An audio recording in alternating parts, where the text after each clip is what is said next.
I don't know. Email me unless what do you have like a USB or what do you got?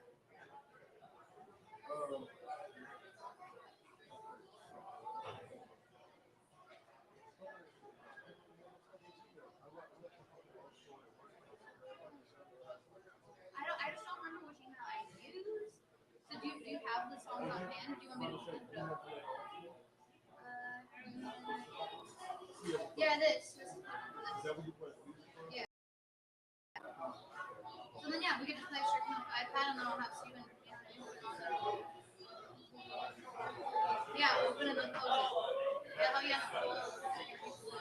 So this place has been open for like 3 weeks. But we're happy to be part of House by 5 now. It's cool. No, and then do you see the stage they have over there? They own that too.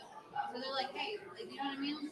Like, kill it, bring in some people, and then just see if we'll get on the big stage up there. Oh, I know. You're just like, what do you pull them in with? I love both the songs, man. Both of them are catchy. So you gotta like figure out your set list now.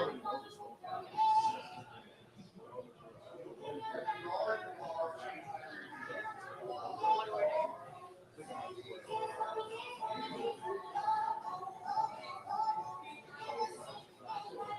There you go. Because then it pulls it back and you're like, hell yeah. I think people dig it, dude. And it pulls you in, yeah. Then you're like, okay, like I fuck with this guy.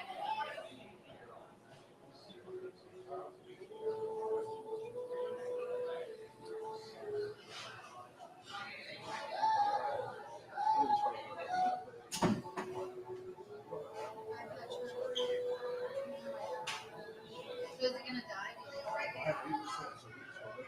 We're gonna try to make it. We'll do the one song, turn it, and most of the stuff is gonna give me the stuff here. You know what I mean? So they try to make it easier on me, but then I didn't. Last time I came with too much. This time I like all I brought was the sound and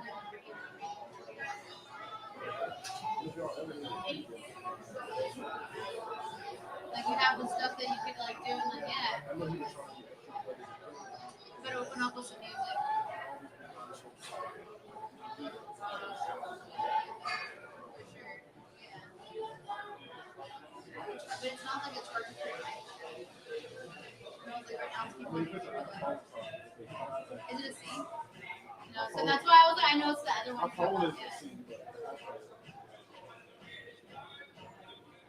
we'll say if you gotta get through doing all these comments too, this was a ton.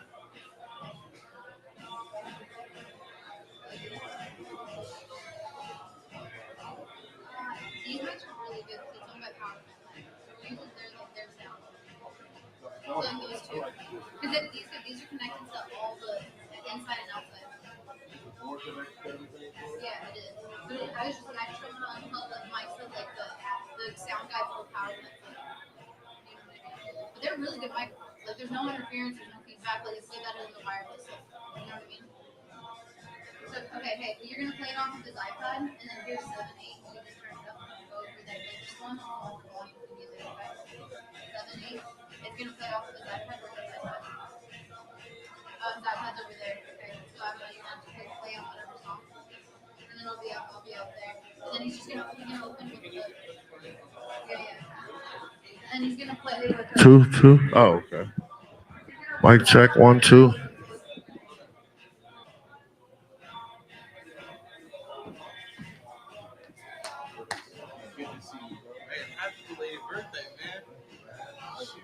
Wish I could have made it down to the party. I had a great time. I'm trying to set up some shit in DC. Oh, was he trying to? Is that the sound guy? Okay. I'm trying to set up some shit in DC down at Evans Morgan. I'm talking to one of the owners at a spot that I used to be security at a while back. So the same owner. So trying to see how I can set up as far as putting my own show together. Because you do show me good. Like so, it's I want to limit the acts. But it's like, you know, the people that do have come out, obviously I want to hand select and shit like that. So I'll let you know how that plays out.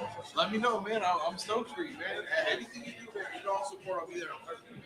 And then that way I can also, just kind of introduce you to her as well. So y'all can try to do some type of because she the bar she's at, it's got 2 levels in it. So a lot of times, upper level, it's open. Especially like during the week.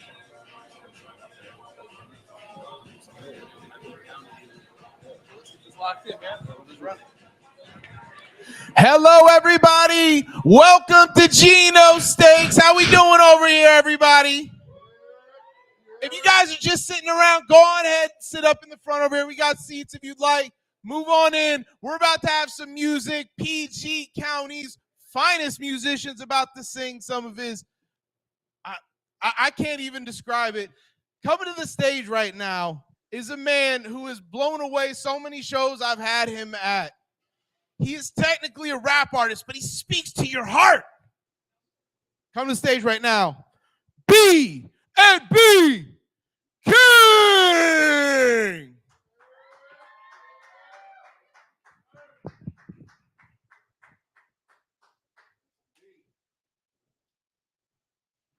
How y'all doing tonight?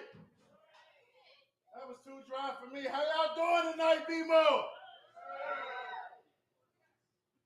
I done drove all the way up from PG County, Maryland, so y'all got to go up for me tonight. Yep, 1, 2. My bad, I'm moving stuff around. It is what it is. So like you said, I'm a music artist from PG County, Maryland. I go by the name B&B King. That's literally the 3 letters B&B like Airbnb. So you would know how to find my music. B&B King, I don't care where you listen to your music at, whatever platform you use, you can go look me up and enjoy the music. I will be opening your show and closing your show. So I'm gonna open up with one of my songs that people just love. It's the title Addicted, and it's about being addicted to the nightlife and the shit that just comes with being out here partying at night. So it's me on the song, and on the production, making the beat was my boy Doe Vicious from Capitol Heights, Maryland. So we can go ahead and get into this.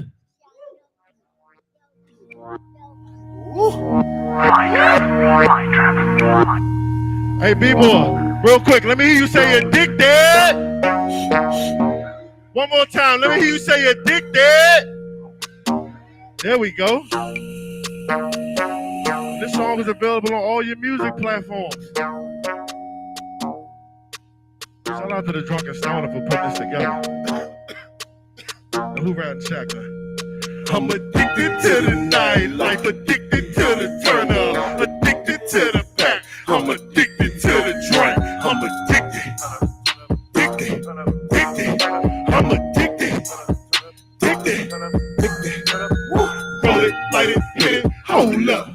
My cup look low, bruh. Bartender gotta get me. I need another shot of Remy. ASAP. Turn up, turn up, turn up. Is you going in or nah? Is you matching me or nah? I don't want no Reggie, nah. The pack I be hitting, it came from the west, so you know it's the best. Woo. It's fresh off the water from south of the border. I'm smoking and drinking and drinking and smoking and toting and choking while smoking this potion. Woo. I don't do mollies, but she do. And her girlfriend say she do them too. So I bought a gram and they win it. 2X rated for Instagram. These bras nasty sucking past me. This life ain't for the week. Saturday, 7 days a week. And the money don't ever sleep. Fuck nigga, I'm a petty ass nigga. I'll fuck your chick and won't think twice. You know what it's about in this turn of a life. Anything goes. Even your wife. You can't save a bride that's about that life. She addicted to the turn up. Addicted to the nightlife. Addicted to the type that'll never make a wife. Here's the life in the fast lane. Life in the cash lane. All cause my song got stuck in her membrane. Addicted to the nightlife. Addicted to the turn up. Addicted to the pack. I'm addicted to the drink. I'm addicted. I'm addicted right there. Yeah, they gotta fill this joint.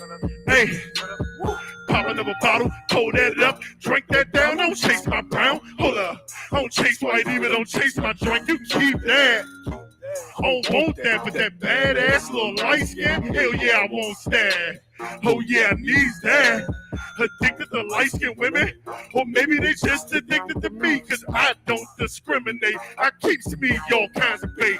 Brown ones with long legs, white ones with blonde hair, Hispanic mamacita.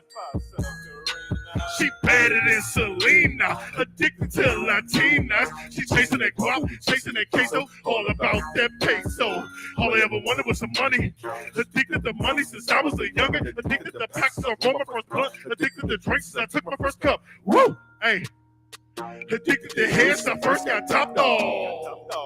And if your girl keep flirting, I'ma knock that box off. Cause addicted is a lifestyle, and I don't use no lifestyles. This addicted life is so wild. Addicted to the night, life addicted to the turn up, addicted to the pack. I'm addicted to the drink. I'm addicted, addicted, addicted. I'm addicted, addicted, addicted. Woo! Hey man, once again, I am B&B King. I'm not done with y'all yet tonight. There we go. Yes, indeed. Once again, like I said, Addicted is available on all your music platforms. Let's get another round of applause for B&B King, everybody. B&B. Appreciate you. You've been doing comedy, or you've been doing music for a while. You've been coming to my comedy shows and showing so much support. I want to interview you. Indica or sativa? Okay. I'm cool with that. I'm cool with that. With both? Indica or sativa? Sativa? Sativa? Okay. Do you like what kind of weed do you like to smoke? Me? I smoke weed. Don't post that though. But what's your drink of choice, man? My drink of choice, I would prefer Remy. You know what I'm saying? Remy? Yes, I would prefer some Remy 1738. But you know, if I gotta go tequila, I'm probably gonna go with Casamigos. You're like a connoisseur when you go there. If it's not from 1738, or is that the brand name? It's a fine year, 1738. Seems like a horror movie. They got it here? I think they got it here probably. But anyways, this has been B&B King. He will be back in a little bit, everybody. Welcome to the Drunken Stoner Comedy Show! I'm just saying, first person meet me at the bar, shot on me. I'm going to the bar over here. Meet me at the bar over here, shot on me. So I'll tell you what, another round of applause for B&B, guys. Woo, yeah.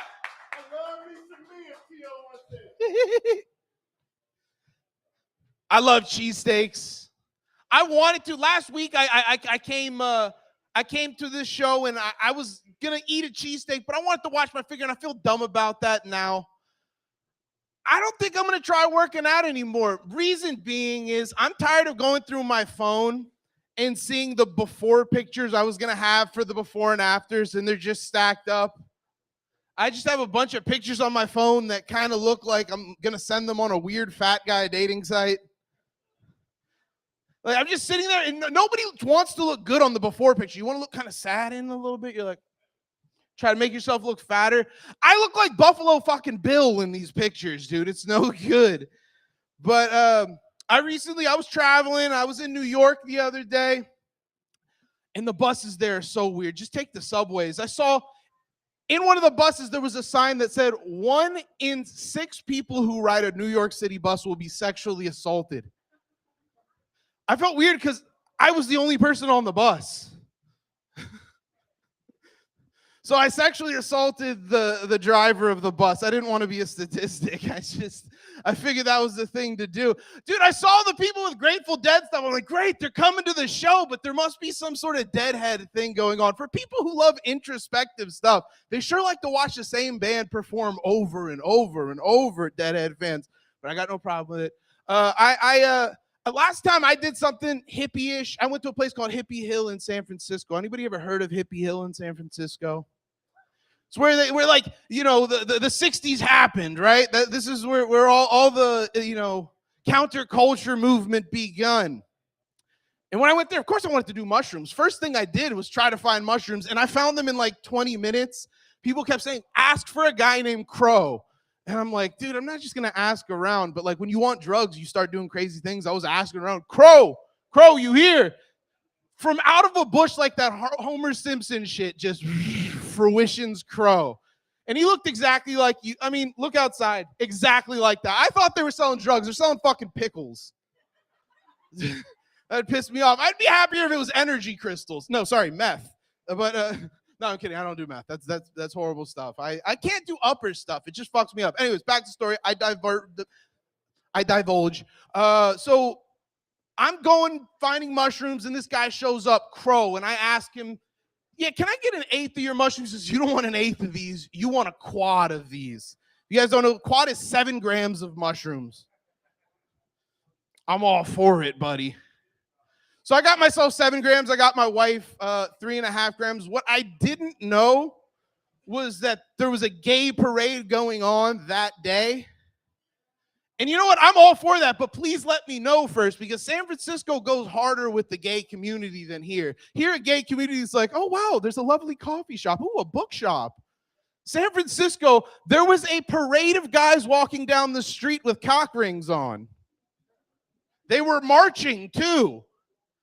And when you're on mushrooms and you realize these guys are walking the same way as you, all you could think in your mind is, this my conscious going off? Is this going on in my mind? Is this what I really visualize? A bunch of gay dudes in cock rings? And they were buff too, like old 70-year-old buff guys just walking down the street, metal around here, ready to go.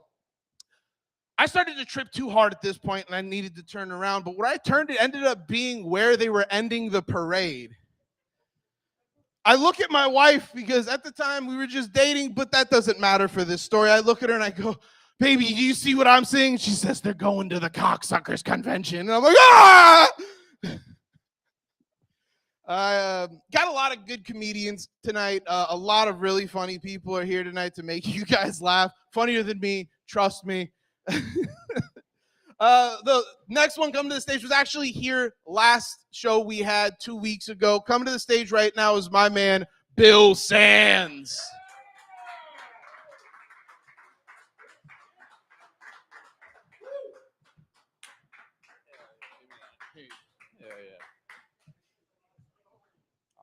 What's up, gang? Thank you. Everybody make some noise for these two heroes right here. The only two people brave enough to pretend to pay attention. God, thank you so much. This is why we do it. Oh, man. It's great to be here. Is anybody else kind of getting mad about how much millennial nostalgia is out there? You guys may have heard this. Pizza Hut is bringing back the Book It program. Why do we care? Are you also 8 years old? That was a reading challenge for 2nd graders, dude. Okay, so my friends were all excited because they went to this Nickelodeon themed bar. My friend spent $50 on Hey Arnold Palmer's. You're 35, okay? You have a mortgage. It's already passed you by, dude. But something I do want to talk about that's kind of weird. Have you guys noticed how Blockbuster is trying to make a comeback? Yes, Bill, we've noticed that. Thank you. Wow. Oh, but this guy, make some noise for this guy over here. No, it's so weird to me because people talk about Blockbuster like it was some magical utopia where every movie was on demand. What the fuck is that? Blockbuster sucked ass. Dude, I was on Instagram and I saw this ad for a Blockbuster scented candle.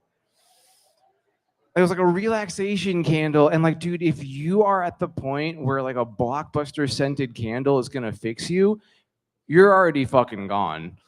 At that point, just close Instagram, open BetterHelp, move on with your life.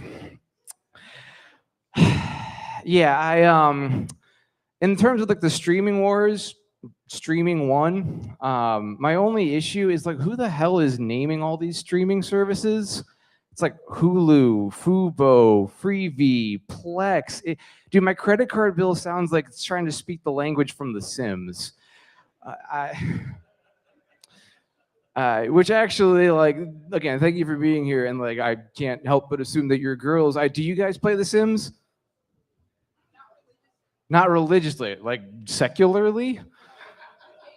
Occasionally, okay.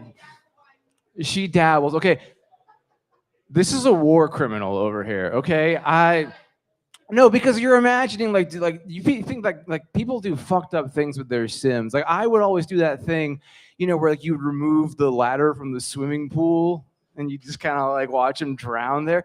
No, dude, if anybody here knows a girl, find their Sims file and boot it up, because whatever the fuck they're doing in there is terrifying. And like it's not even like visceral stuff, you know, like, oh, like they're drowning them. No, this is shit like, okay, I had this one friend who would intentionally disable all the burglar alarms so people could break into the house, but then she'd remove all the batteries from the smoke alarm as like a test. They failed. Those Sims did not make it through the night, dude. And I just like, whenever I boot up my wife's save file, like whatever the Sims version of Netflix is, there's like 3 different true crime documentaries about my wife on that thing. It's fucking terrifying. This is maybe gonna get a reaction. Do we like baseball in here? I don't. That shit's boring as fuck. Do you guys like good sports like football? There we go. Okay, so there's some noise. No. Okay, this guy just said "Go Redskins." Clap for this man. Yeah. No, that's what we're gonna build. No, so I'm from DC. All right. So like all you Baltimore people have like your like teams that like win games. Like fucking brag about it. Dude, we have more team name changes than we do playoff wins in the past 20 years. And when your team sucks ass like that, you got to find different ways to make it fun, right? Because like we're not winning games. So what I do is I look at the names of these guys. Like I'm going to quiz you right now. Who's been the best defensive lineman for Washington for the past couple of years? So it's fun. So I like him, but I feel like Jonathan Allen has really kind of been carrying that. And my issue, I like that you guys said him, because Jonathan Allen, like, great football player, hell yeah. But what the fuck kind of name is that? Like Jonathan Allen, that's the guy who does your taxes. Like I know 2 Jonathan Allens in real life, and they're both in my dad's golf group. Dude, Jonathan Allen is the name of your coworker who brags about being good at escape rooms. Like, my mind just works differently. Like, shut the fuck up, Jonathan. You and the 2,000 other people who have solved this. Give me that picture frame. There's a key behind it. Man, escape rooms are weird. Don't answer that. We don't have time. Now, what I'm building towards is I want you guys to repeat what you just said. Who's been the second best defensive lineman for DC? Deron Payne. That's a football name. Okay, Deron Payne. God, the hard R and the pain. Like, that's the name of a man who gets paid millions of dollars to hurt people. Okay, like, again, Jonathan Allen, cool, he does my taxes. Deron Payne, you have 2 career choices. You can either be an NFL player or an 80s action henchman. You can't even be the main bad guy because they'll be like, oh, that's too on the nose. But God, Deron Payne, that's a fucking name right there. I'm from DC originally. I live in Pennsylvania now. Thank you for not cheering. There's nothing to cheer about. These guys know what I'm fucking talking about. But you know, there's some like cultural differences with DC and Pennsylvania. Even like Baltimore too. I think it's like an urban versus rural thing. Because like whenever I'm buying my drugs in DC, it's always like, hey man, here's a sterilized key just in case. Or like, here's a little bit of Narcan, you know, if anything happens. This is where you guys actually do drugs and don't just like talk about it.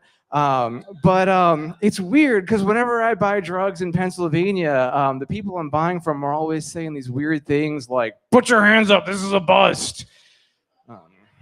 Or like, sir, my name is Detective Smith and I have some questions for you. Which, like, that sounds really exciting, right? But the question is never, hey man, want some Coke? It's always like, who were you trying to buy from? Oh man, last time we were here, there were some cops in the back, and that was a lot of fun because I tried to banter with them. They didn't like it. But so this is a safe space now. Honestly, like, I'm not gonna go too hard on the cops because like there's really not that many people calling me sir these days, and they're still doing it. So I really do appreciate that. I feel like the only people who call me sir these days are either police officers or like concerned McDonald's managers who are like, sir, the ball pit is for children only. Which, like, minor sidebar, like, if you didn't want me in that ball pit, you should have built a smaller door. Like, there was no signage about an age limit or anything. Like, they were just mad that I got in there. I want to close on this one. Is anybody else poor? Oh my God! Finally, I won you over in my last joke. Fuck yeah! I can't afford a real doctor, so I just go to a psychic once a year. It doesn't really prevent anything, but I can like see it coming, just like a real doctor. I went and saw them to see how my 2026 is gonna go, and uh-oh. If you've enjoyed watching me up here, if you think, hey, this Bill guy is kind of cool, come say hi before June 17th at 3:35 p.m. It ain't gonna be pretty. All right, guys, make some noise for the Drunken Stoner because he's coming back on stage. Clap for him.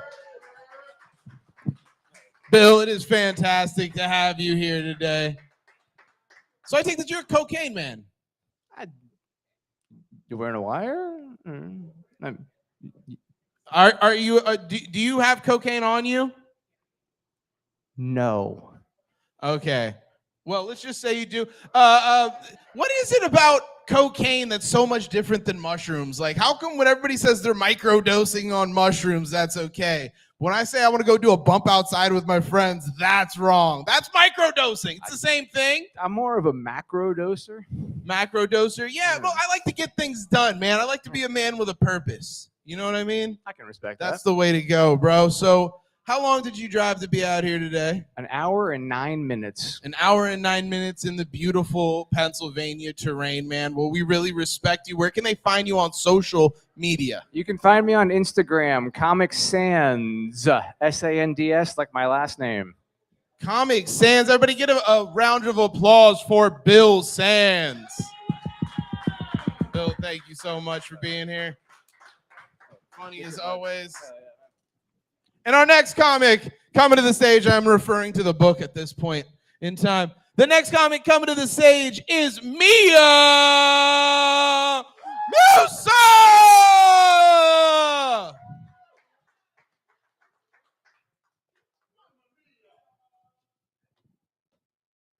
Mia Musa!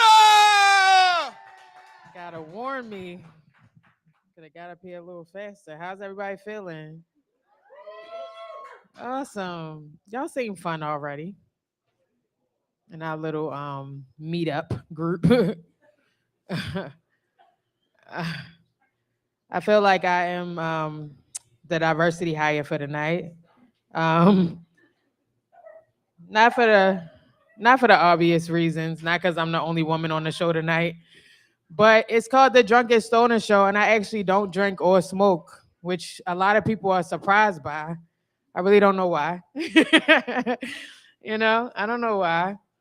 I had been teased for like being a smoker since I was like elementary school. Like I always had dark lips, and I always talk like this, and it's partially because I kind of got like dissociative disorder, you know? Anybody have that? Anybody else familiar? Is when you're not like always fully present and you just kind of disassociate. And I don't know about you, but sometimes, a lot of us are like looking to social media to diagnose us, Everybody's like seeing memes and seeing videos and they're like, oh, I'm autistic now, or I got ADHD, something like that. And one time I was scrolling and it was like, these are signs that you have dissociative disorder and this is what you should do about it. And I was like, why would I want to do anything about it? You know what I mean? Like people pay good money to disassociate and my brain does it for free. Like, why would I want to do anything about that? That's how I come. What day is it? Tuesday? Titty Tuesday. That's how I'm here on a Tuesday telling jokes to you fine 5 people. This is because I'm not all the way here. But life has been a little stressful. So I've been starting to consider it. I'm like, all right, I need something to take the edge off. And so I was exploring like what I could do because I got so stressed. I ended up like getting shingles, Yeah. Yeah, you don't know. It's the old people disease. I'm a little older than what people think, but I'm not that old that I should be getting shingles. So I was like, all right, I got to do something to, calm my nerves. And so I was just trying to relax. I was just trying to like rest. But I have kids, and when you have kids, you can't relax. They don't care what you got going on. They want their juice box or to be fed, taken care of, stuff like that. Um, and so it wasn't enough. So I was like, all right, I should try something. I should try something. And I was trying to think about what I should try. And after I like thought about my options, I landed on crack. I did. I did. I know. And I told my friends that, and it was like, man, you don't even smoke or drink. Like, why would you jump straight to crack? And it's like, it's not like I didn't try to smoke or drink before. Like, it makes me sleepy. I still have to be productive. And what makes you more productive than crack? You know what I mean? She's like, what? What? Listen, hear me out. Hear me out. Because I'm smart and I do my research. And so I was like, all right, what are the benefits of crack? And it pumps up your endorphins and your dopamine. Like, that's what I need. So then I had to look at the side effects because anytime you try a new drug, you got to know the side effects. And the only side effect was like heart failure. You know what I mean? Like everything causes heart failure. They said the shot caused heart failure and they was forcing it for people to go to work. So,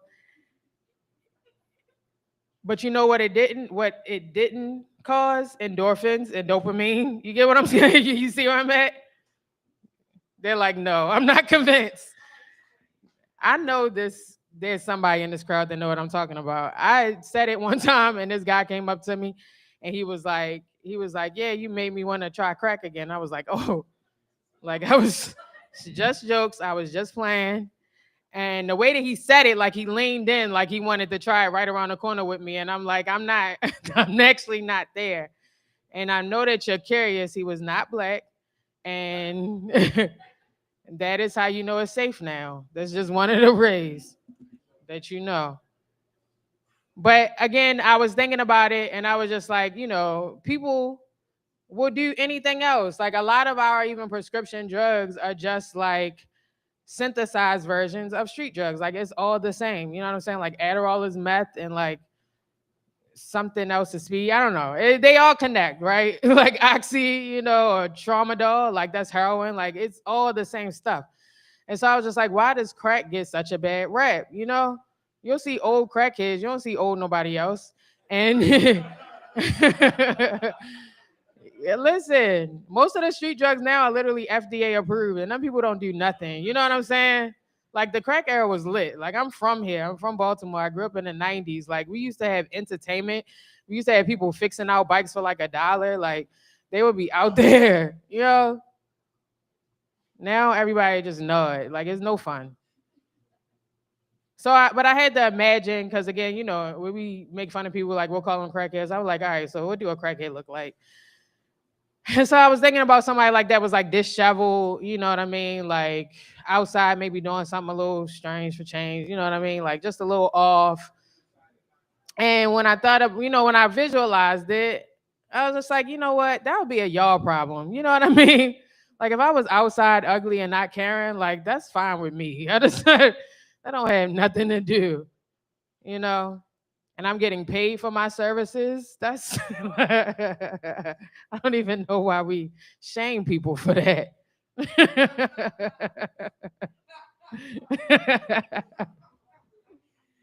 We should be ashamed trying to trade it for affection. That's crazy. Anyway, um, I live on the host roll. I do. And I lived in like a strange host roll. Like it would make sense if it was around here because like we're right next to like Baltimore Street.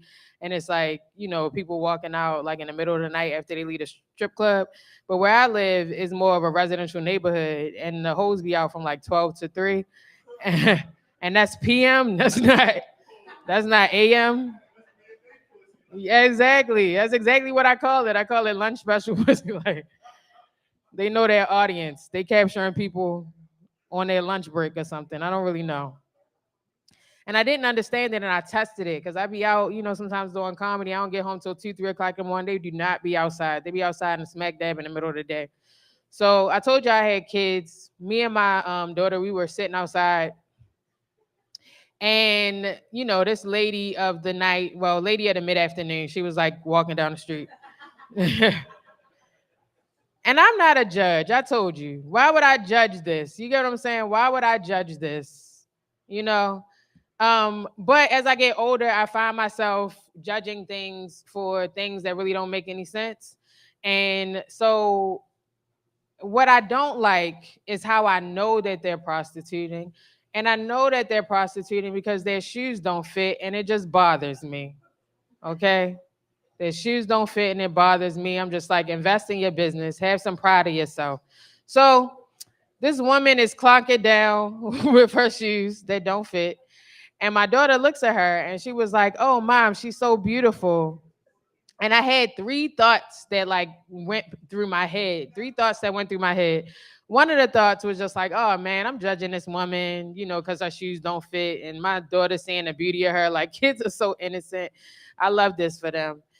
And then the second thought was a little bit of mom guilt because I'm like, oh man, I got her on this corner where she's glorifying women that are doing things that they might not actually want to do or interested in. And so I had a little mom guilt.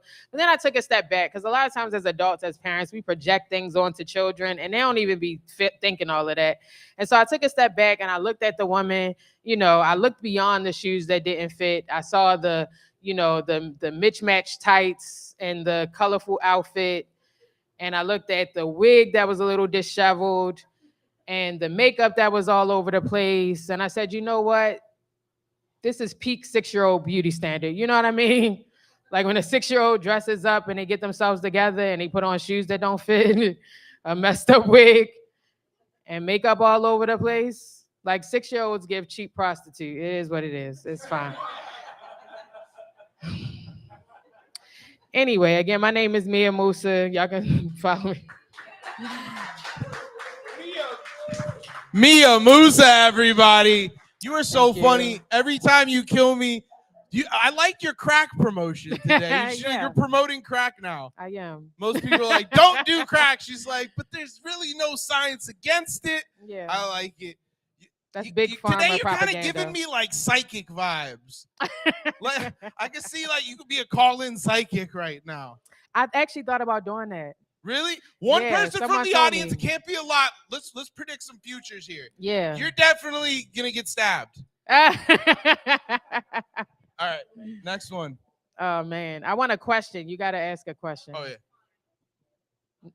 No, I'm saying you ask me a question and I'm going to answer. I'm going to answer. What's your name? For you? Lauren. Hi. Mhm. Okay. Question. What are the benefits of crack? What are the benefits of crack?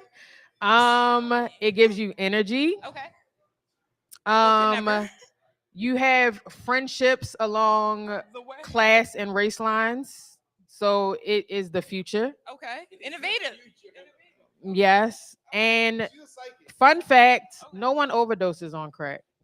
That's how All you I see know is old DMX was crackheads. dead for some other reason. Yeah, they don't overdose on When it. you said It's a myth. Other underlying medical conditions. That's what they say. Okay. Again, big pharma It's propaganda. diabetes, not Yeah. Not crack. Anyway. Huge round of applause for Lauren. Thank you so much. Yeah, And appreciate my psychic part of this, you are definitely trying crack sometime in the future. If you need it, meet me outside. Dressed like a 90s crack dealer. The kind that gets jacked at the beginning of the movie, right? Yeah. Straight from where you at. Mia, where are you from originally? I'm from here, born and raised. She is from Baltimore. Yeah. Woo! Yeah. Cheesesteaks and Oreos. Sure. Oh, not cheesesteak. You guys eat cheesesteaks too. Okay, I was trying not to say it, but Baltimore has better cheesesteaks. Oh wow. Well, yeah, we have Geno's now. Yeah, but when I used to live in Philly, I used to have to get a cheesesteak hoagie to get something that was resemblant of what I knew to be a cheesesteak. This doesn't have that authentic Baltimore flavor. This isn't doing it for me. That's what you thought with the fine cuisine of Philadelphia? That's what I thought. So I hope they pick up secrets here and translate it up there. So the that it's secret's out here. equitable. It's Old Bay. That's what you're missing. That's the only thing they do different here. And they like to add lettuce to sandwiches. I don't know why. Yeah, because You order a that's what you cheesesteak, should they're like, do. oh, you didn't want lettuce and tomato. No, I said cheesesteak. Because It's why are you that's just exactly putting what I meat on wanted. bread? That's Mia, you've been amazing. Thank you you. so much. Where can they find you on social media? So it's Mia Musa Comedy on social media. And there's also a show that I'm working on, My Little Gig, LOR. And I would love for y'all to look it up and watch it. All right. Y'all have a good night.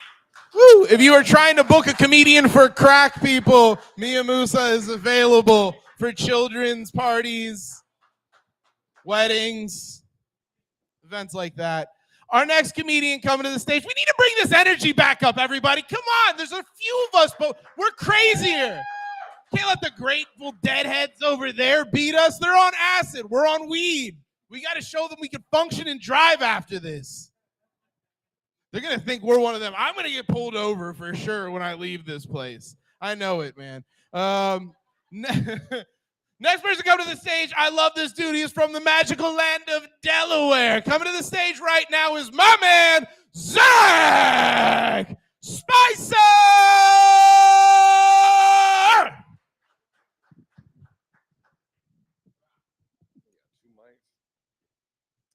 Yeah, I'm from Delaware, so it was really cool to see my first authentic Baltimore flash mob flea market. I didn't even know you guys had those here. Seriously, nothing angers me more than like hippies selling things that aren't drugs. I don't like it. I don't like it at all. You know what I mean? Nobody wants your fucking organic fucking soap moonbeam, you know? Where's the good shit? But I got nothing against drugs. Like I didn't want to sell drugs when I was in high school. I really didn't. But there are only so many ways to learn the metric system in America. You know what I mean? Dare to keep kids off that, bitch. Yeah. No, and relax. Look, when I say drugs, I just mean weed. You know what I mean? I sold weed. I had the body for it. You know, it was like everybody trusts a fat weed dealer. You know what I mean? We've sampled the product. We've tried it. It's working. You know? You wouldn't trust a skinny weed dealer. Just like I wouldn't trust a fat Coke dealer. You know what I mean? Like, what are you cutting that shit with? Coffee creamer? Like, why does my drip taste like French vanilla? Oh, yeah. I got pulled over on the way here. I didn't really like that. These cops, they're they're so against fat people. Like, it's bullshit. Like, when you get pulled out, they want you to like do things like walk a straight line. You know what I mean? Or like balance on 1 foot. I'm like, dude, I can barely balance on 2 feet, officer. Like, what the fuck? But it's really, I've been tired of it. So I'm starting this thing. It's called Fat Lives Matter. It's we're going by FLM for short.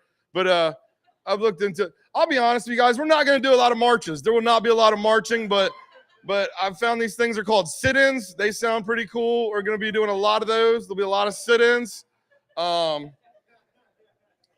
be mostly peaceful, but I've had one run-in with another organization where we're battling for the slogans. Because seriously, like, I can't breathe. That's always been ours as fat people. That's always been ours. You know what I mean? So I'm just saying, you know. But I am single. It's mainly just because responsibility is like just such a turnoff for me. You know what I mean? Like, I like a woman that smokes cigarettes. She's already making one bad decision. I just need her to make one more.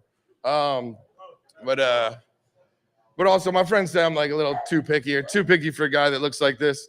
But we all have our type. Like I mainly only like to date women that suffer from a thyroid disease. You know what I mean? Just because personally I like a chick with a thick neck. You know what I'm saying? Like, all necklaces become chokers at that point. It's cool. For a while there, I would only date women if they had a whooping cough. You know what I mean? Just because when they coughed, I like to say, there it is. Shakalaka, shakalaka, shaka whoop. But right now, I'm really only messing with women that suffer from Alzheimer's disease, just because it is so peaceful to be in an argument with your girl and just know she's not going to keep bringing up shit from the past. Like, so cool. Plus, you can borrow money from her and just never pay her back. You know what I'm saying? Like, historically speaking, they don't have the best record-keeping skills. That's true. I did have a married woman that was asking to date me, and I tried to explain to her. I was like, look, we could never date. Like, you know what I mean? Like, if you cheat on your husband with me, like, who the fuck will you cheat on me with, you know? So that didn't happen. I'm joking. We're dating. No. Look, seriously, guys. I want to keep things happy. I want to keep things positive. I like to spread happy, positive vibes. I like to give happy, positive vibes. I call it HPV. I like to give HPV, and then you guys can take it and spread happy, positive. I know it's not catching on, but it's doing so much better than highly intellectual vibes was. Seriously. That one almost killed the magic. Do you guys have this racist bread company here in Baltimore? You guys seen this Dave's Killer Bread? Like they try to have they're really expensive, first of all, but they try to have these real cool names, you know what I mean? Like legitimately legit. Their white bread is called White Done Right. Yeah. It sounds like the official sandwich for storming the Capitol. Like, yeah, they sell it without the crust, like they're not even down with the brown. Like, it's fucked up. It is. They put right on the packaging, they recommend you don't put it in a toaster, and they spell toaster with a hard R. Like, it's a very disrespectful company. But they have others that are just like unnecessarily offensive. Like if you look at it, like their rye bread, right? Their rye, it's called Asians Don't Like It, and I Don't Know Rye. Like, what the fuck, Dave's Killer? Like, it's just, you murderous fuck. Like, stop being so offensive. But the worst one they do have is definitely their French bread. Their French bread is called Wipe That Lipstick Off Your Face. No son of mine's gonna dress like a baguette. Like, what the fuck, Dave? Dave's Killer Bread in your stores now. It is nice. It's all organic or whatever. So I'm 45, and I just 2 days ago found out what a bidet was. A fellow friend of mine, she had one at her house, and she let me try it. And I have never gotten so many compliments on my smile. My teeth have never been fresher. It is, ladies, I see what all the hubbub's about now. I really do. I recommend it. But hey, do you guys ever smoke enough weed where you wonder, like, when birds get to heaven, do they get arms, man? Do you guys ever smoke enough weed where you're like, hey, I wonder if the VR headsets they give to Asians are a little thinner than the ones we get? You know? Do you guys ever smoke enough weed where you're like, I wonder if people with speech impediments, when they get a song stuck into their head, do they hear it as For Non-Blondes, or for them is it like, and I play? Oh my God, do I play? I play for sake of day for revolution. I like to think it's the latter. Do you guys ever smoke enough weed where you're like, I wonder if when Jesus was a baby, did Mary and Joseph have like weird arguments like, God damn it, Mary, I don't care what you put in the sippy cup. It's grape juice now, Like, fuck, Mary, the kid keeps doing Sudokus, but he hates doing crossword puzzles with me. Like, Mary, I know it's bath time. You try to put the fucking kid's head underwater. I'm tired. You guys probably don't smoke that much weed, but it's cool. That's cool. Well, let me do this last joke, and I'll come smoke with you right the fuck now. Hold on. So obviously, looking at me, you can tell that I'm big time into autoerotic asphyxiation, right? Like, I just like it because you don't need a partner. You know what I mean? You just need like a sturdy belt and a vivid imagination. Nah, I'm joking. Like, seriously, look at me. You really think my kink's being out of breath? Yeah, like that shit would be exhausting. Just every time I bend over to tie my shoes, nips on rock hard. You know what I mean? That shit would suck. Asking friends weird questions like, you gonna come over? I don't know, man. Will there be stairs there? Plus, I like community pools. I don't want to try to convince people that there's jellyfish in this pool, So, thanks, guys. My name is Zach Spicer. Oh, yeah, we'll bring somebody up to the other mic. I bet he's smoking weed right now. Hey, guys, welcome back. It's me, Drunken Stoner, guys. Just want to say that was Zach. He was fucking awesome as always. Follow him on everything. He's the shit. All right. So how long is he gonna make me? There you are. Cool. I was filling in for you until you got here. He's back.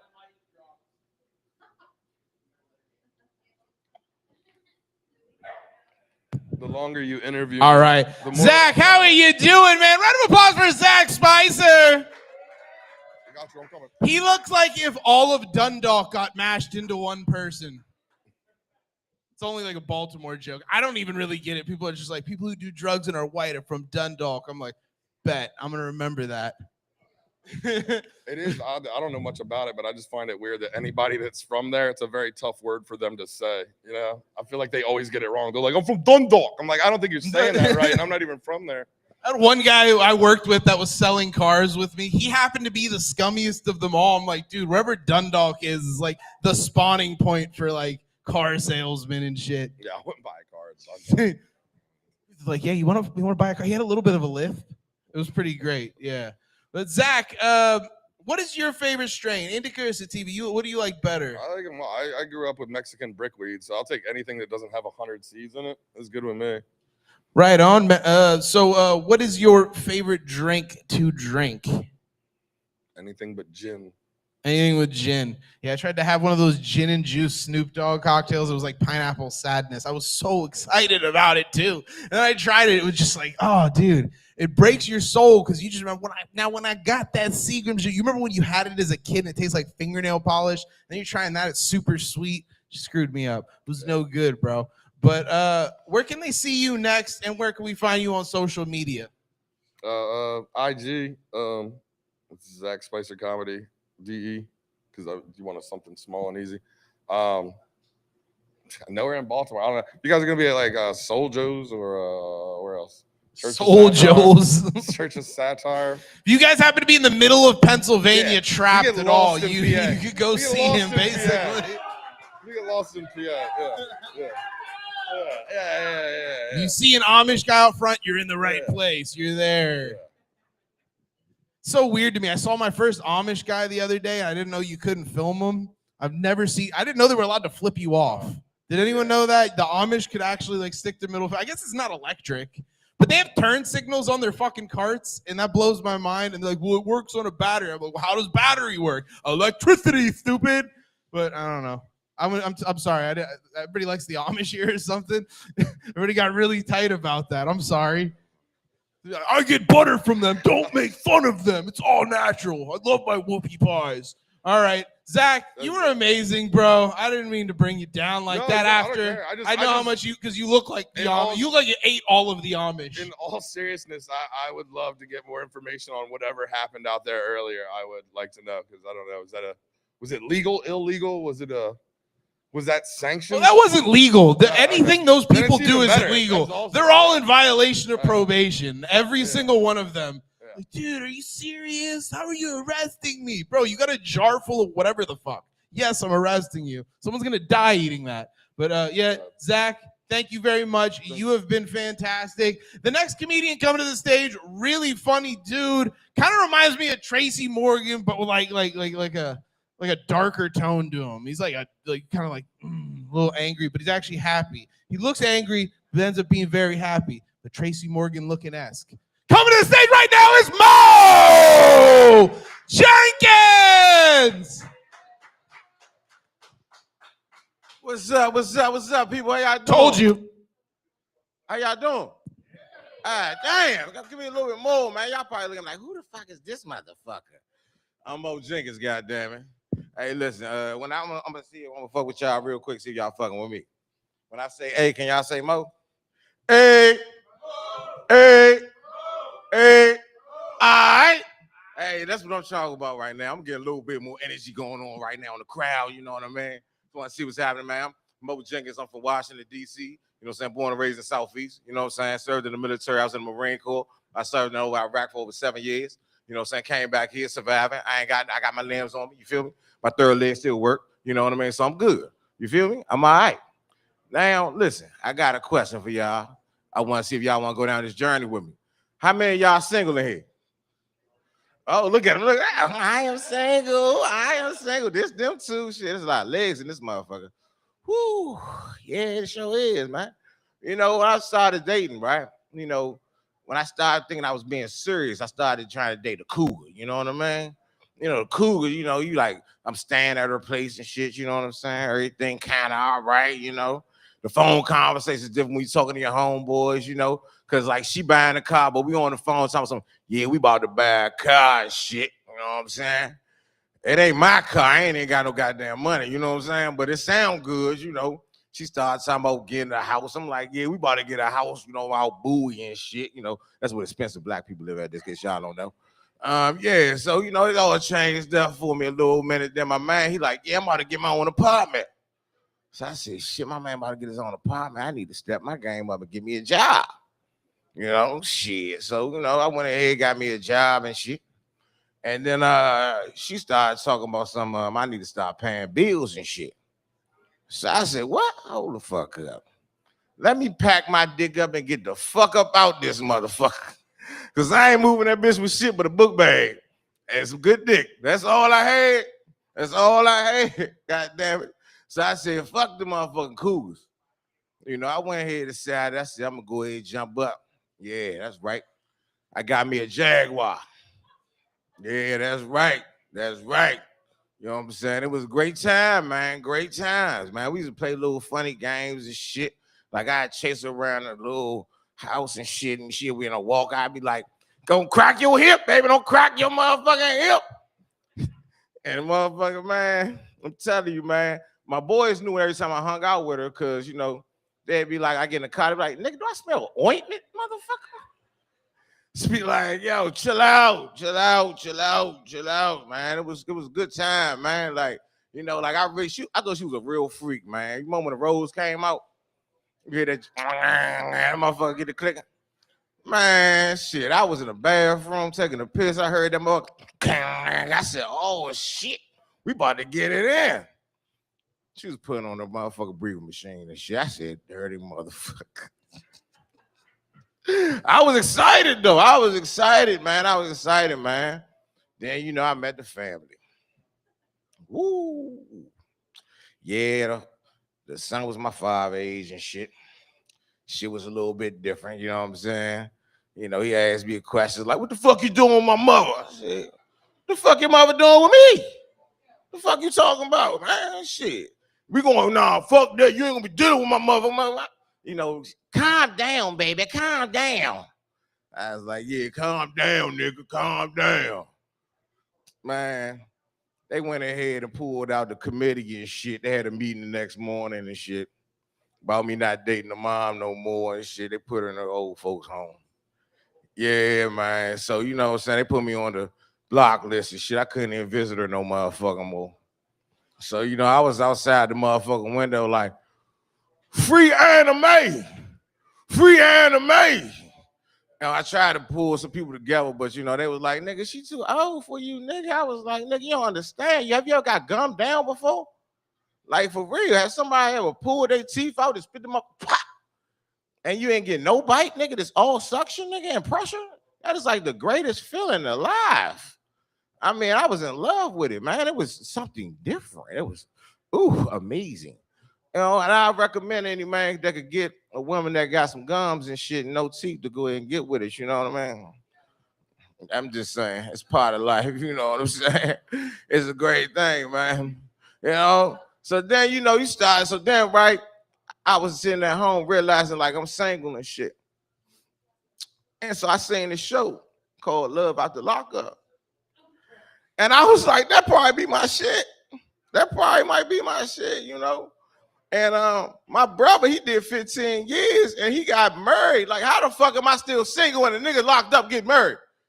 Make that make sense. You know what I'm saying? You get money on your books, ain't never met the chick a day in your goddamn life, and just able to talk on the phone for 15 minutes. You have 15 minutes on the phone. You are being recorded right now. What the fuck? So, you know, I tried to do the same shit. I tried to put some jail pictures up and shit. You know what I'm saying? Act like I was locked up. They knew I wasn't.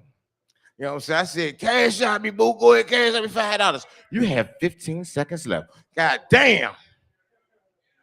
Yeah, I got like $5 out of this situation. That's all I got. You know what I'm saying? It worked out, but it didn't. You know what I'm saying? So I tried to get a chick that came home with jail.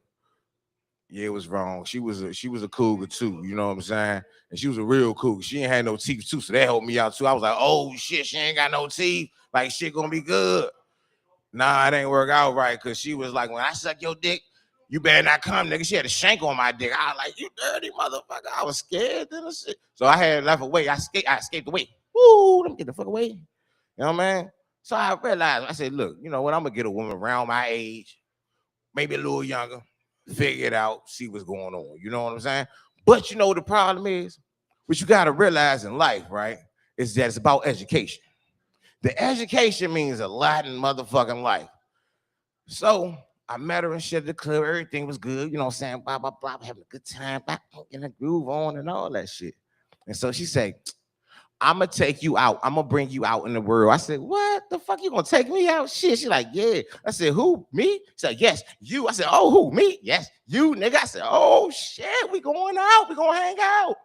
So we on the phone texting and shit because, you know, everybody want to text and shit. They don't even want to talk with you on the phone and shit. So I was like, all right, well, what type of cuisine do you like? You know what I'm saying? So she was like, I like chicken. So I said, you like chicken? She like, yeah, I like chicken. So I'm like, well, shit, fuck it. I'm going to try to take us to a nice little spot. You know what I'm saying? Not too expensive. Just something nice. Nando's, you know what I'm saying? Like little dim setting and shit, you know what I'm saying? Got the wine, drink it. We good. All right, cool. We get up in there. She like, hold on. They put the chicken on the grill? I said, yeah. She said, oh, no, I ain't into all that. I said, what? She's like, nah, I don't do all that. I said, okay, well, boo, well, shit, what you want to do? She said, nah, I'm going to call us an Uber. I said, hold on, baby, you going to call us an Uber? Yes, I'm going to call us an Uber. I thought you just ordered a motherfucker, but all right, cool, whatever. So now we going to get an Uber and we going to go. I said, so where you want to go? She said, I want to go to Popeyes. I said, what? You want to go to Popeyes? I said, oh, shit. Oh, okay, all right, well, fuck it. So now we in an Uber. Now I got to be the man, right? We get to the drive. We get there. I said, you want to sit in or you want to get out? Fuck that. You know what I'm saying? We're going to go ahead and go to the drive-thru. So now we're in the drive-thru. As a man, I want to order for my woman. You feel me?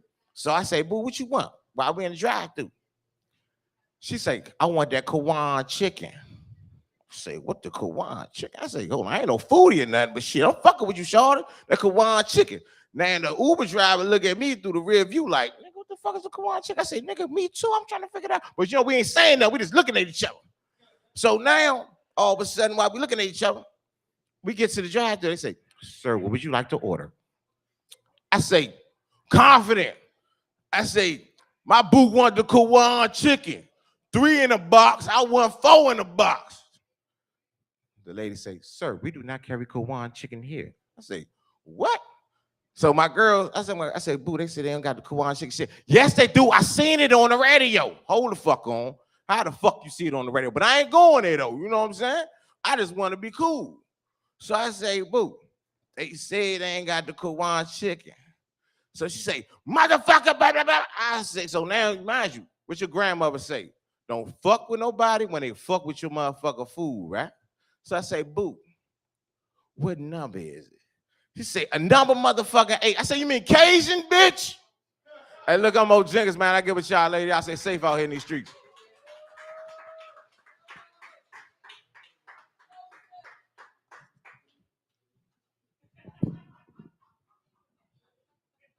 My wife was a vegan when I met her, man. I know about weird. I'll go anywhere. I just eat the side dishes. I was just like, all right.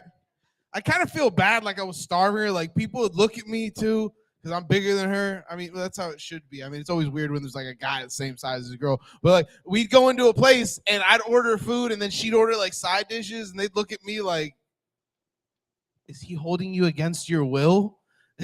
You could order whatever you want. It's like, you're not going to pay, motherfucker. No, she can't. All right, now, all right, I guess, all right, I see where I'm good. at now. It just sound like you cheap on your date. It just sound like you cheap on your date. That's all.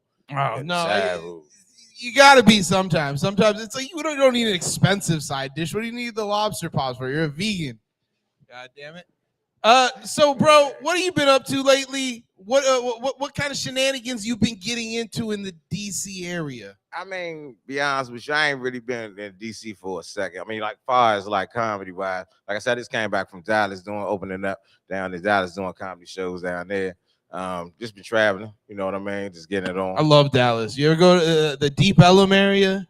See, you gonna say some shit I don't even motherfucking know. Well, I got blacked out. I was told, like, oh, you're in Deep Ellum now. I don't know why they were telling me I was, like, in Middle Earth and shit. The way I was treating, I'm like, I'm in Deep Ellum. And they're just like, it's just the name of the neighborhood, dude. Like, I thought they were saying, like, I was on some next level shit everywhere. You say anything to me with an accent, I believe it, bro. I got you, man. I don't even research it, man. I just be there. I just been there. Mo, you've been funny as shit, man. I really appreciate it. Where can they see you next, and where can they find you on social media? Actually, be honest with y'all, next month I'm gonna be at the DC Comedy Loft. I'll be there. DC Comedy Loft. Yeah, DC I love Comedy that Loft place, next but the month. smell of it kills me. It's like kind of onion when you go Don't in be there. downstairs. Just don't go downstairs. It gets musty a little bit. You start walking, and you're like, whew. Don't go You downstairs. guys cooking here? They're like, no, it's just a bar. You're like, what the fuck? Nah, for real. I ain't gonna lie. You downstairs seem like it's the runaway home. You know, like you was still a slave with some shit. I ain't bullshit with you. You gotta give the pass up. Go ahead. No, I like the place. It's really fantastic. Let's get a round of applause. Hey, thank you so much for coming out, Mo. Let's get a round of applause for Mo Jenkins. Follow me on Instagram, Funny Man Mo Jenkins. All right. All right, y'all. Be safe.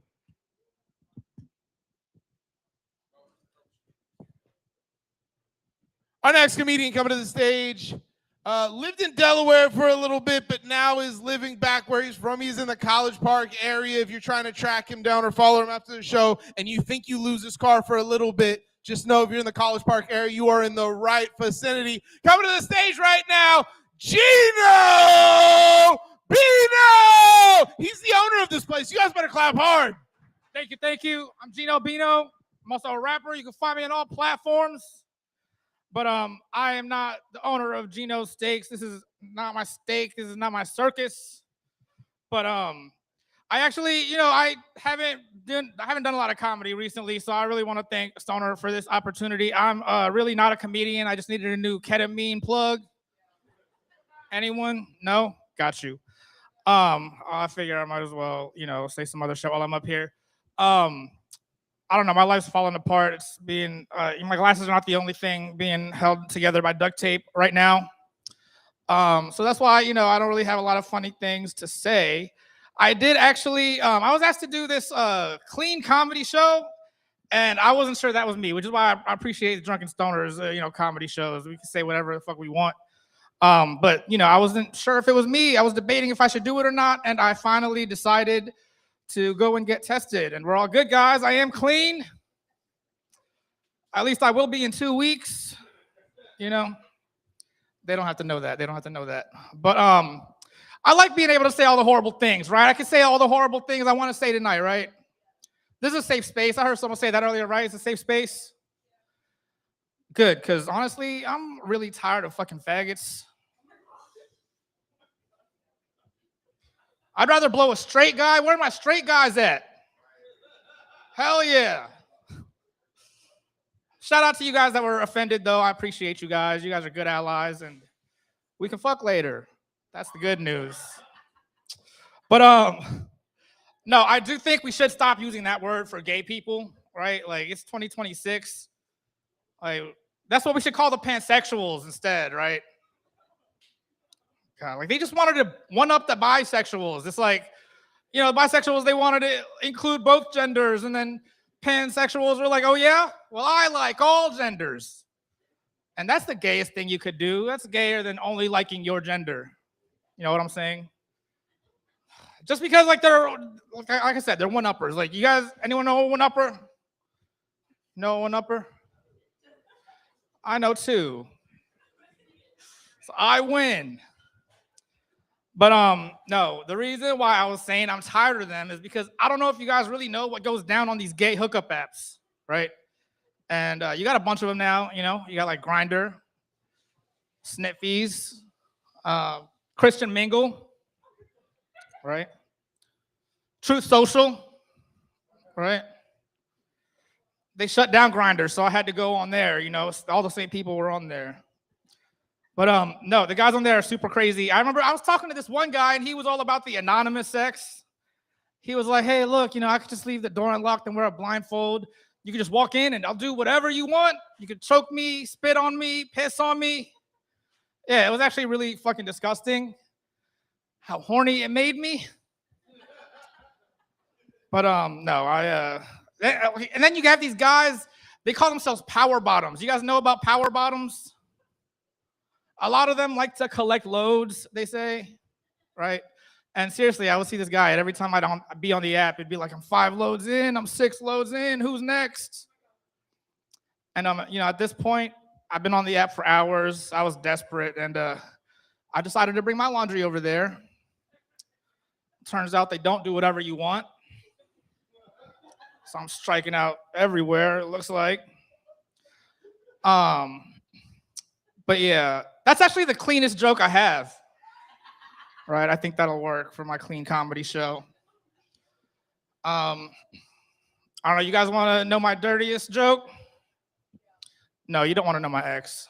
It's okay.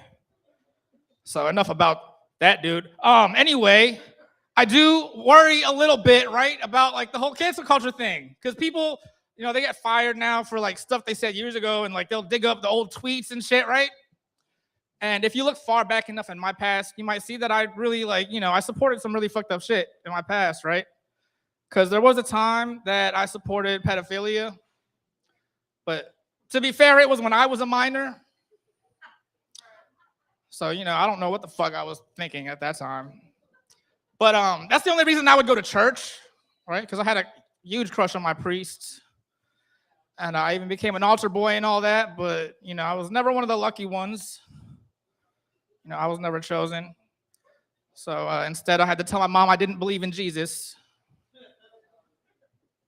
But I do, because, you know, I've been, you know, needing him lately. You know what I'm saying? Jesus starts with a J, so do I. Like I said, though, I have been trying to make healthier choices now. You know what I'm saying? Healthier choices. Now that it's getting warmer out, I started biking again. You guys like biking? You guys fans of biking? Thank you. I went to the store the other day and I was like, you know, trying to pick out the perfect bike.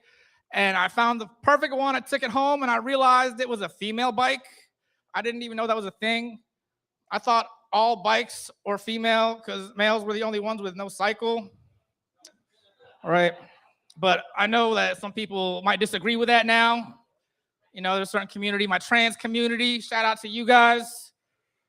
I'm not trans. I just like to pretend I am because that's the only time I get called a stud. Right. But no, I'm on your side, guys. Like, cause I actually was thinking about suing my bank for discrimination because they no longer accept my transactions. You know what I'm saying? No, but I am transracial. I don't know if you guys know this. I'm Filipino, and Philippines used to be considered Pacific Islander, and they changed it at some point to Asian. And I just don't know if I agree with that, right? Because the Philippines were like the Mexicans of Asia, right? So I'm not particularly like that good at math. I'm just fat and dirty. You know, from working back of house. You guys got some Mexicans in the back, right? Oh shit, wrong spot. All right, well, shout out to my back of house workers anyway. Let's see. All right, this is the part where I don't remember my shit. You guys ready for the impressions part of the show? You guys like impressions, right? Well, you would love my couch. It looks like this. That looks like a couch? Yeah, that's not gonna work. What else did I have? So ever since I started doing comedy, like all my friends seem to think I'm like this huge man whore, right? And I wanted to set the record straight. So I was like, all right, let's all go around and say the last time we got laid. And I was like, damn, it's actually been a minute. Yeah, okay. That's what they said. I have 1 minute left. Awesome. All right, this is the crowd work portion of the show. Does anyone else hate crowd work? Exactly. Shut up, please. I'm trying to be respectful. I'm really mad I didn't get to perform, though. I'm really a rapper. That's what I've been focusing on. Geno Bino on all platforms. Check me out. I don't really have anything else to say. Thank you, Stoner. Thank you to all the other comedians. I'm trying to fill in the time. Okay, let's see. He's not paying attention. Do I have any jokes? I don't have any jokes. Okay, I can read some old stuff. Fuck, I forgot to say that part. All right, anyone else here grew up Catholic? All right, because I made some Catholic joke earlier, and they can look to you for confirmation. Fuck, all right. Anybody else really good at keeping secrets? I feel like I'm really good at keeping secrets. In fact, I will never tell anyone my password because I made it the N-word. So you will never get it out of me unless it's in a song, right? Then it's okay. Especially if the artist invites me up to sing his song. You know what I'm saying? Oh my God. You guys really, okay, so I have some of my clean comedy. Fuck, it's not, my phone's slow. Yeah, make some noise for Stoner. Thank you guys. Appreciate you. You're the reason I'm afraid to go to the Philippines, bro. What? It's okay, I can say that I'm Filipino. It's a weird thing to lie about. Believe me. All right, so on to the next topic. So I actually have a game prepared right now. Oh, okay. So I told you to prepare a lie and a truth. Yeah, how big of a story did you need it to a be? lie and a truth. Okay. So the game will be, hey, barkeep. He doesn't know the term. All right, fine. Bartender, can I get 2 Old Bay shots? We got 2 spicy shots. We got the Old Bay shots, and we got the hot sauce right here. If you get the answer wrong, you take a spicy shot. Now, I have a truth and a lie, and you have a truth and a lie. If I get yours correct, I do not have to drink. If you get mine correct, you do not have to drink. So We have to get correct. You have to guess which one's the lie, or what? Yeah, so you got to get that correct. So start with whatever story you want. All right. So this story is about how I know I was not meant to be a bottom, right? Because I actually got Sorry, I picked this game. I got a prostate exam, and even the doctor said that I was really tight. I'm sure he does that a lot. So, you know, not a bottom. That's how I know. Is that a long enough story? All right, and then what's your second? I'll go with mine, and then we'll go with the second stories after. Go for it. I like that. I had beef with Chris Brown.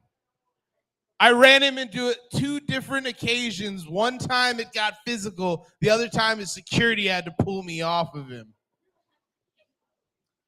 All right, so, right, like this one time, I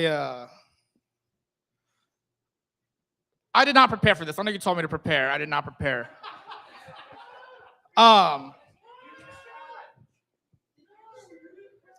Okay, here's my other story.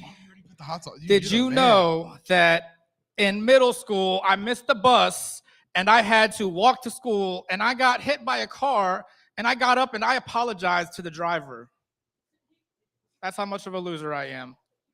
I can actually see you doing that one. That's a very Filipino thing to do. Like, right? I am sorry. Why I do did that? not Why do mean you to do that? hit your vehicle. It's not my fault.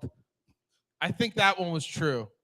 All right, no, shit, fuck. I got to do They're my other both story. true. My I came other up story. with 2 true ones because I'm too real. Fuck. All right, well, then you got to guess mine, at least to drink. No, I mean, I still want to take a shot, though. I thought you would get it wrong, and that means, I would get it. I've smoked a 3-pound joint by myself.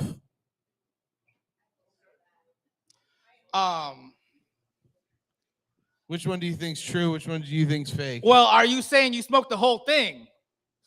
I'm saying I smoked the whole thing by myself. That's a lie. You're You right. can't outsmoke me. You're right. It was a 5-pound joint. If you don't believe me, go on my Instagram. I smoked a 5-pound joint in a matter of 12 hours. And I will tell you what, I did not talk normal for a week. I sounded like your grandmother. Hey there, baby. Like, I was fucked up. And the other story. Did you ever take shots of weed oil instead of making the brownies? That's actually really genius. Eat Right. brownies, take shots of weed oil. Right. I really like that. And the other one was true too. I did have beef with Chris Brown minorly. He cut me in line at production. He was going to get food, and I said, "Hey man, you can't cut." I didn't know it was Chris Brown at first, but I had to stand on business at that moment. I'm like, "What are you doing?" He says, "You know who the fuck I am?" And I'm like, "I don't care who you are." I got kicked off a set that day. All right, guys, that's proof. Filipinos are too real because neither of us could lie. We couldn't. No, It's too yeah. fucking real. Damn. Well, all right. I guess we both have to take shots. Yes. Oh, wait, This is there's the a- signature spicy shot. Go up and ask for the Drunken Stoner spicy shot. They will not know what you're talking about.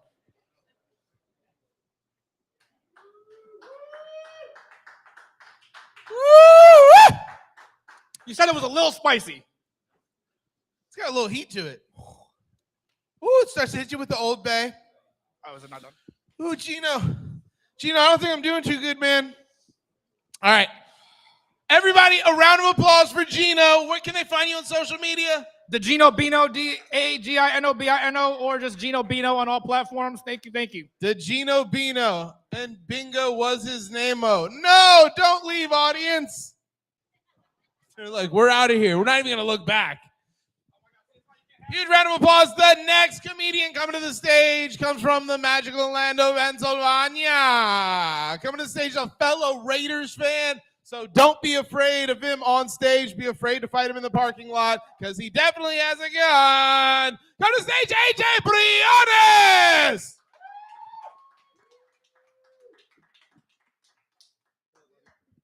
What's up, Genos? This nigga really living up to the Drunken Stoner name. He ain't paying attention to shit. Homie said he was done. He just left up here to die for 3 minutes. He was reading off Facebook.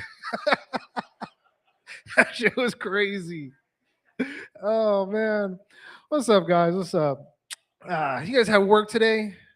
I fucking hate my job. Whenever I'm at work, I just got to remember that women fought to do this. Women had a fight to do this. I'm like, fuck, dude.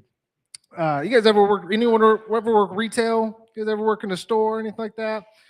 After working in a store, working retail is like the only workplace where a mass shooting would make the day better. It's like, my coupon won't work.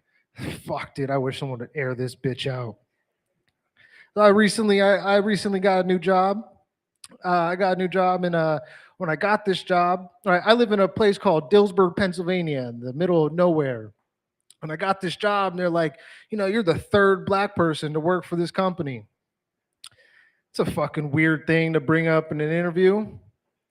And then I remembered I'm in Dillsburg, Pennsylvania. That means they've hired every black person to ever live in Dillsburg, Pennsylvania. That's a progressive-ass company.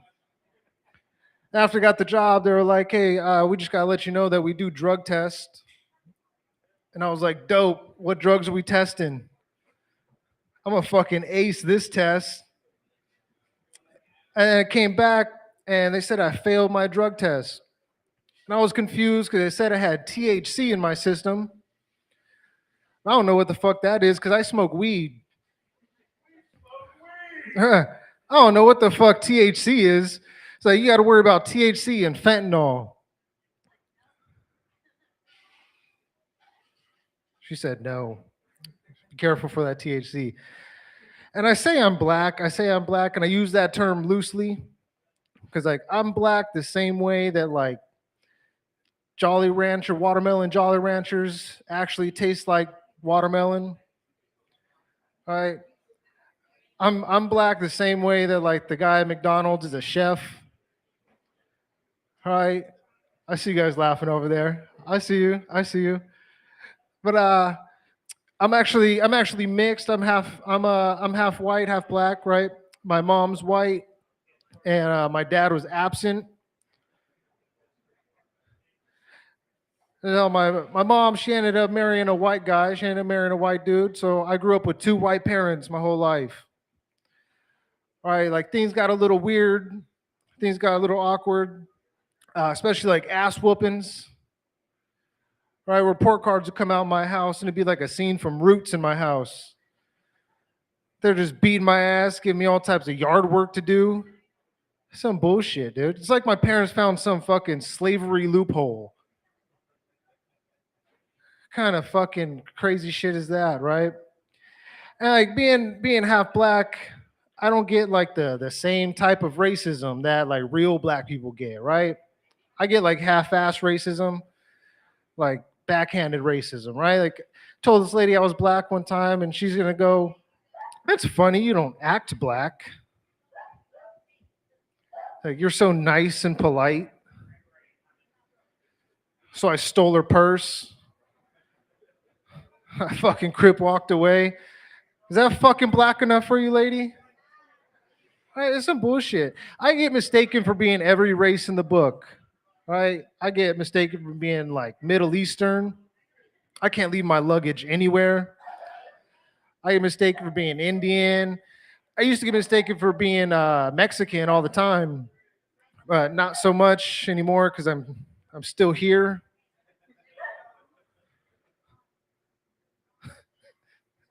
That's fucked up. I'm sorry. I apologize. Oh man. But my stepdad, right? I call him my dad because like he raised me. So we were talking the other day. We were talking about porn.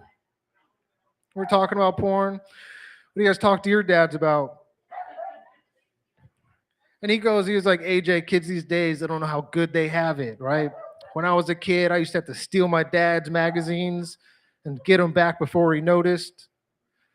First of all, jerking off to the same porn that your dad jerked off to is crazy work. All right? It's crazy work. And I was like, well, Pops, you know what you didn't have to deal with? Buffering. I was like, how long do you wait? Sitting there with your dick in your hand, just think about how big of a piece of shit you are. And you can't like fucking refresh the video. You can't like restart it because then you get the 10-second unskippable ad. Are you tired of jerking off alone? Bitch, I'm not alone. My wife is sleeping right next to me. My dog's at the foot of the bed. It's about to be a threesome in this bitch. And then he got me, right? He was like, but you don't understand. We used to have to go rent VHS tapes. And we had to get home and rewind them. Like, first of all, rent? That means you had to buy it and take it back. You had to rent Booty Bouncers 4. And then you had to take that shit back. And you had an overdraft fee. Remember, you had like a fucking late return fee on that shit? And I was like, and then he had to rewind that bitch, right? He had to fucking watch the porn backwards. You know how crazy it is to watch a porn backwards? You watch a porn backwards, looks like a guy comes in, fucks your wife, and then steals your pizza. It's fucking ridiculous, dude. I love my dad to death, though. He give me the best advice, right? He used to tell me all the time, AJ, don't be a little bitch. And I took that shit to heart, I took that shit to heart. It was the only thing he ever said to me. Right. Shit. I did recently just get married. Recently. I always knew I was going to get married because, like, the only people ever tell you that not to get married are, like, fucking depressed white dudes. Like, lived in their basement till they're 43. Right? They hate their wives. And their excuse is always the same. Like, are you really going to have sex with one woman for the rest of your life? Yeah. Okay, that's one more than the first 27 years of my life. That's a fucking 100% profit, and I'm a businessman. All right? It's fucking, I love my wife to death, right? I love her to death. But we do have some differences, right? We do have a few differences. We have some sexual differences, actually. Like, she's the type, like, she likes to get her ass smacked and her hair pulled and to get choked during sex. I am not that guy, all right? I am not that guy. I'm a lot more of a, are you okay? Are you sure you still want to do this? You want to sign these consent forms for me and we can fucking get it cracking. She dragged me in there one time, right? She asked me to choke her and I obliged because I'm a gentleman. And the first time we go in there, I choked her and I gave her like a little baby squeeze at first. Or as she would describe, I choked her like a bitch. So I choked her a little bit harder, right? And I knew I was doing it right because she immediately comes. I think. All right? I'm still not sure how to tell when they're real or not. But then I don't know what he just said. He said, show some Robin Gibbons. I don't know who the fuck Robin Gibbons is.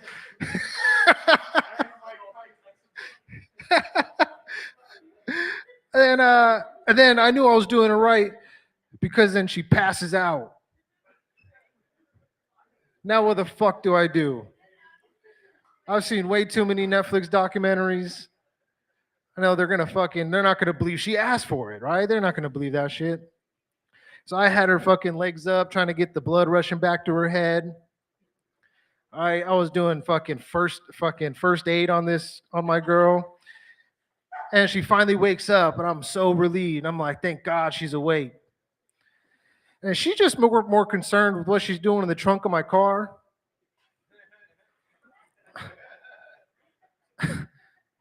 Leave it to the wife to find the negative in every situation, right? It's fucking ridiculous, dude. I'm gonna leave you guys on this one. I'm getting older, right? So I started going to the doctors. I've been in some pain, so I go to the doctor, and he's like, "What have you been doing?" I was like, I take Advil, ibuprofen, all that shit, right? And he's like, "Yeah, don't do that."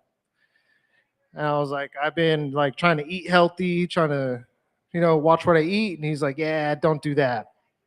And that's when I realized I got the fucking 1 in 10 doctors that disagrees with everything. I'm like, what do I do? What the fuck should I do? And he was like, "Have you tried not being a little bitch?" All right, that's my time, brother.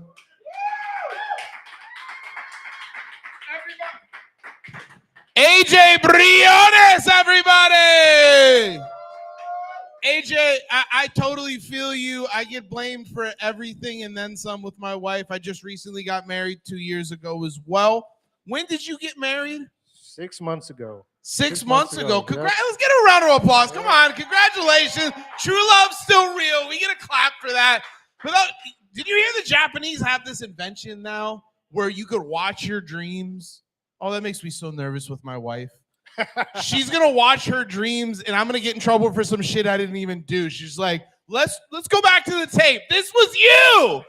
So I'm afraid. I didn't work on that yet. I heard that. I'm like, that's like a bit. I could do something there. That's what I always say is that how come it's cool when I cheat on my wife in her dreams, or when I cheat on her in my dreams, it's a problem. That's what I'm saying. You're going to play it back. Some things we didn't even do that are in the dream world, we're getting in trouble for now. Thanks a lot, Japan. But you were really funny. Where are you from, man? Originally from San Diego, California. Woo! California! Yep. I'm from California. Raider Nation, baby. Raider Nation. Raider Nation. That's right. Sir. We didn't leave our town. We're just spreading like the Black Plague. Yeah, I love it. I love it. Like, you may not fear our team, but you fear our fans in the parking lot, right? You know what? I fucking love it. Being a Raiders fan's the best. Yep. I mean, we don't get a lot of respect. People are like, how long you been a Raiders fan for? Since NWA, fool. Like, Takes some hard people to live through fucking 14 seasons for our whole life. Oh, 100%. But like, you just don't want to look like a ranker. Like, it's like the downer the socks, the higher the fool. Is that what it is? No. Higher the socks, down. Higher that the socks, works for me, though, fool, right? Like, I'm the higher. Yeah. I got low socks. I'm high as shit right now. So where are you performing next? Where's the next place we can catch you? You were My funny. next Central Pennsylvania, Fat Bat. It's a place called Fat Bat. It's a bar in Hanover, June 28th. Me and my buddy. You perform in a lot of mobster-sounding name places, like Geno's. Then I'm at Fat Pat's. Then I'm at Dom Luigi's over here. I was at Fat Bastards like a month ago. Yeah, then like a little Austin Powers-y, but I see it. I like that. Italians always we always got names like I'm Italian Filipino. I know I look Mexican. I'm a Raiders fan. I get it. But I just feel like we have this weird kind of when we pick our names, they just have to sound stupid, like Pussy in The Sopranos. You don't remember that? Like, there's a guy named Pussy in The Sopranos. All right, never mind. Fuck it. All right, nobody watched The Sopranos in here. Wrong on. I seen a pinky ring. No. Hey, AJ, you were fucking awesome, dude. I'm sorry I burnt your set with my fucking bullshit. Jesus Christ. All right, guys. You guys I'm ready for AJ. it? Thank you, guys. God, this is like jeez. AJ Briones! I have to say it with the hardest Spanish accent. I go, Briones! Brioche roll! Coming up to the stage is a guy who is a teacher, so he doesn't want to really be identified. So I'm not going to fully identify him. Coming to the stage, and he's with the guy who performs at all the mob places. Come to the stage right now, Anthony. This guy's like a veterinarian for the mobs right here. Hell yeah, man. You look like you're about to yell, Fairly Odd Parents! No, I was actually just going to tell you, my name is Matt. I don't know. My name is Matt Anthony, and I only didn't want to be on the flyer because I just didn't think being a public school teacher, I should be on the Drunken Stoners flyer. I don't know. I like this room, though. This is nice. It looks like if Daft Punk owned a ski lodge, you know? I like that. Everybody, all the comics were so hilarious. Like, is Mo still here? Mo here, that was all. I loved your set, but it made me just a little bit sad because I'm so white that whenever a black man says, y'all know what I'm saying? I usually don't. Sorry, that's me. That's not you. Any of you guys like sports? Like sports? Hell yeah. I honestly like scandals more than the actual sport. If I'm being honest, I love following sports scandals. And the best sports scandal I've ever heard came out of this year's Winter Olympics. It was during the ski jumping. And there was a scandal this year with ski jumping. The Norwegian ski jumpers, apparently they got caught sewing a little bit of extra cloth into the crotch area of their ski suit. And apparently this gives you a little bit of extra distance on the jump.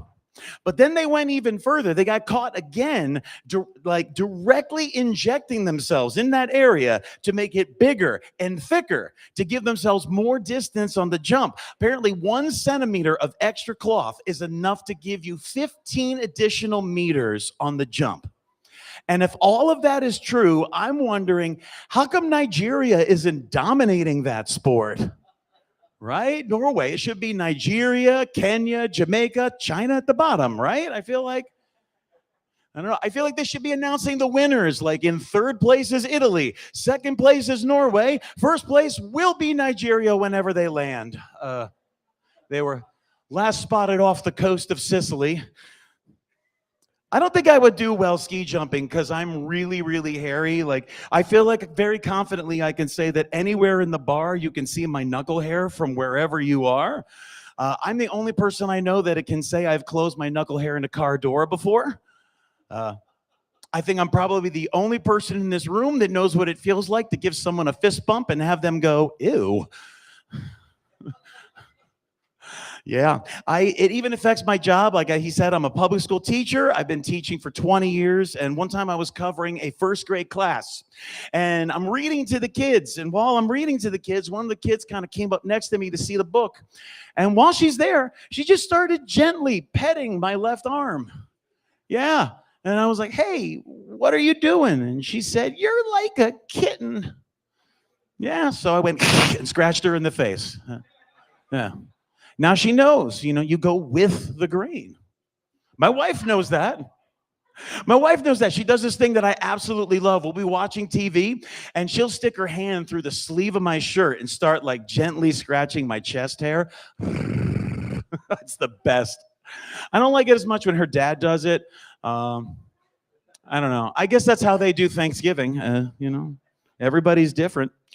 I wanted to know why I was so hairy, so I did one of those DNA tests, 13andMe. You send out the spit in an envelope, send the results out. Mine came back and they said, you are everything that is hairy, like Italian, Spanish, Turkish, Greek. They send mine back with a free gold chain and a bottle of olive oil.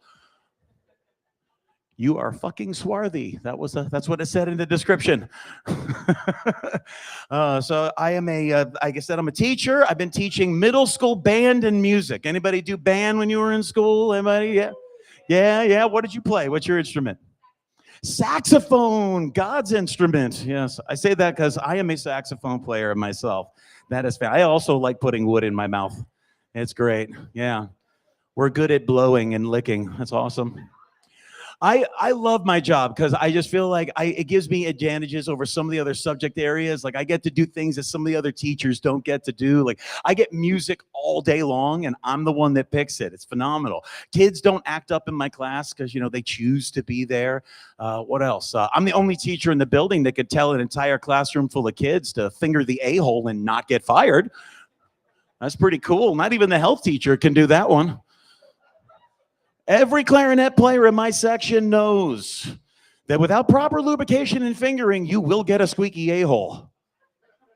And yes, I have written that on the board before.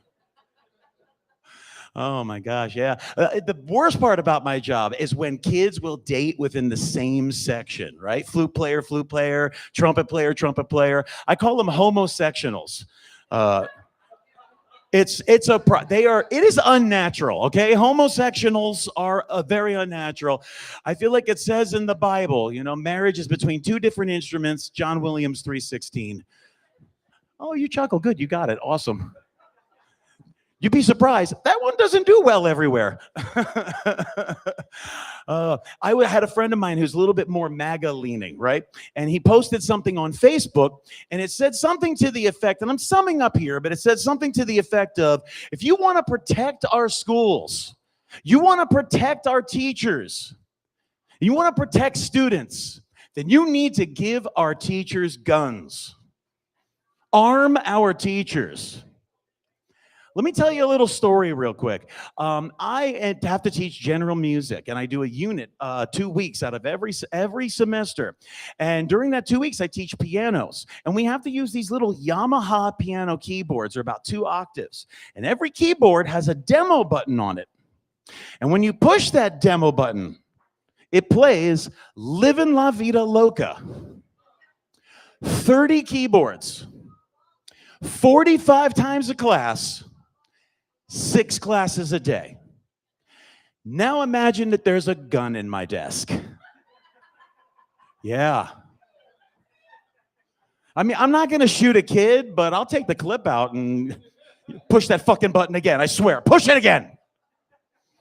Or I'll fire a couple warning shots into the ceiling. That'll stop that shit pretty quick.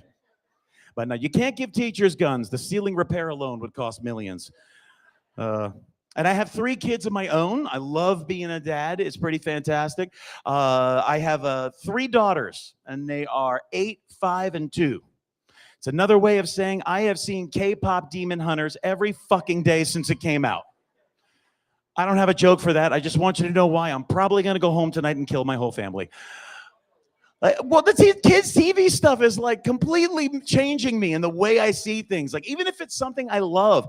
Recently, I was rewatching my favorite movie series, the Indiana Jones series. And the best one of that series, in my opinion, is Indiana Jones and the Last Crusade.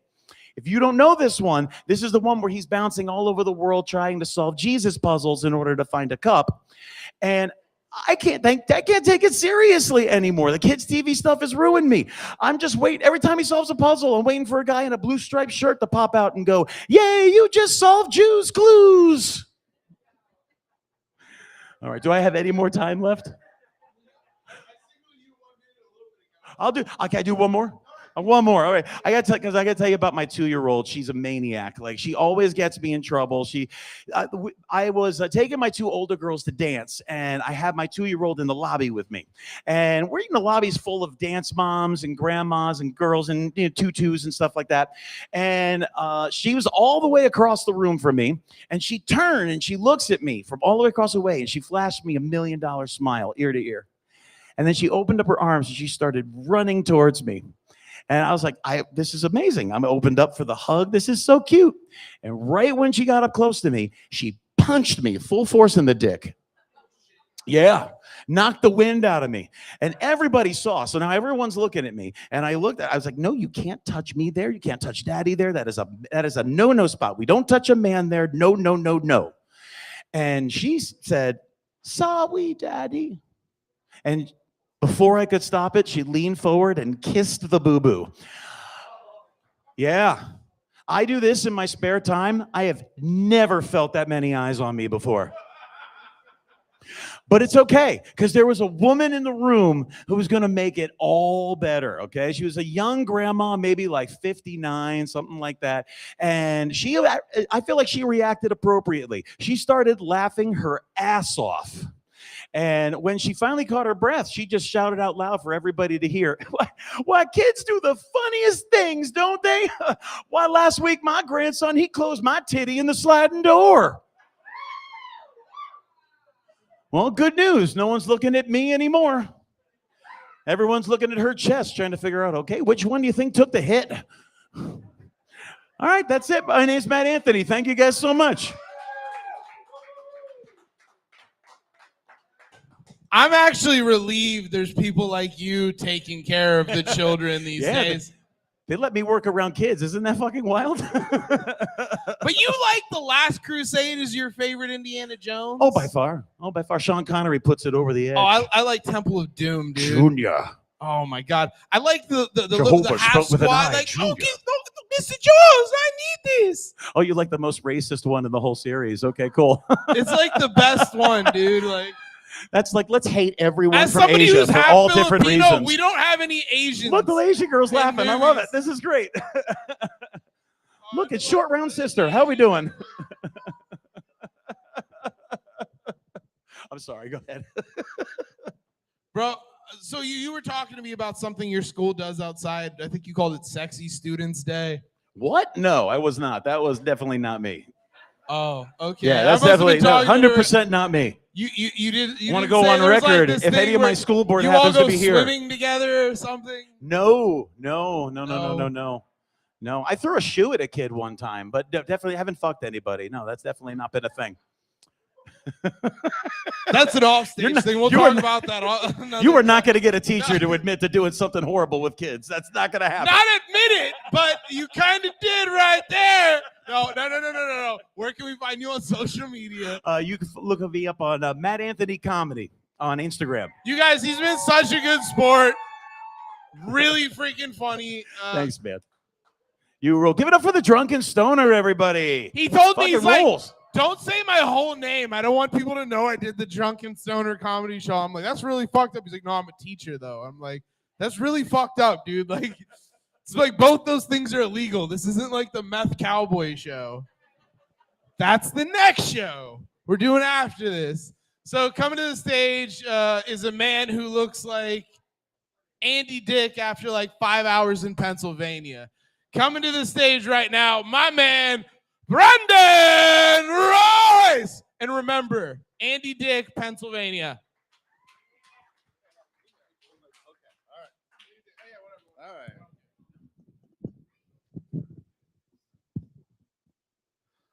Hello. Good evening. Okay, this is fun. All right, hang on.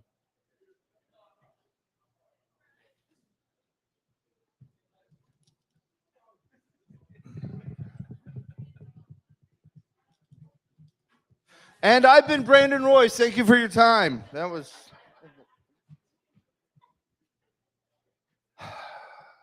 So earlier this evening, I know you guys are going to understand this, ma'am. Really, it's like 10 more minutes. It's fine. You can sit back down. You're doing a great impression of my wife right now, but she's not here to see it. All right. Drunken Stoner started to mention a certain comedian would remind you of Tracy Morgan. So naturally, I thought he was talking about me. I mean, the resemblance. Spot on. And then it wasn't me. So that was unfortunate. Not as unfortunate as, I don't know, your last name is Kimia. Your first name is Lou. Your last name is Thrax. Your first name is Ann. Don't jump in there, bro. Come on. Don't. I've been waiting for like 117 years to get up here. Your last name is Manila. Your first name is Sal. Manila. Sal. All right, eat the raw chicken and get back to me. So one of the interesting reasons why the great and estimable Drunken Stoner invited me here this evening is because just shy of 2 weeks ago, we were at a show together. And I mentioned how not only am I a comic, but I'm also a magician. And he believed me. I have one trick. It's one trick. It's for the folks who don't laugh at my jokes. I make their front teeth disappear. That's an assault and battery joke, folks. That's all right. I can demonstrate it again tonight if you guys. Never mind. Okay. So getting this rolling, I've been thinking about this a lot lately. Been thinking about this. We've all heard this before. People do not care how much you know until they know how much you care. Right? We've all heard this. We've all heard this. People don't care how much you know until they know how much you care. And I want you guys to know I care about you. Like a lot. Like so much. Like, sir, if I may, forgive me, what's your first name? Bill. Bill. Am I pronouncing that correctly? Bill. Okay. Thank you. Thank you. Guys, take a lesson from me and Brian. We are best friends now because I care about Beauregard as much as he cares about me. Brevin and I will go down in history as the dearest of friends. I respect you, and I care about you. It just warms the heart.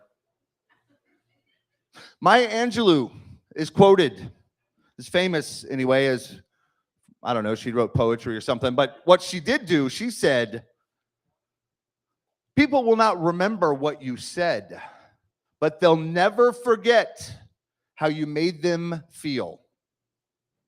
Young lady at the bar, you know what I'm talking about. You know.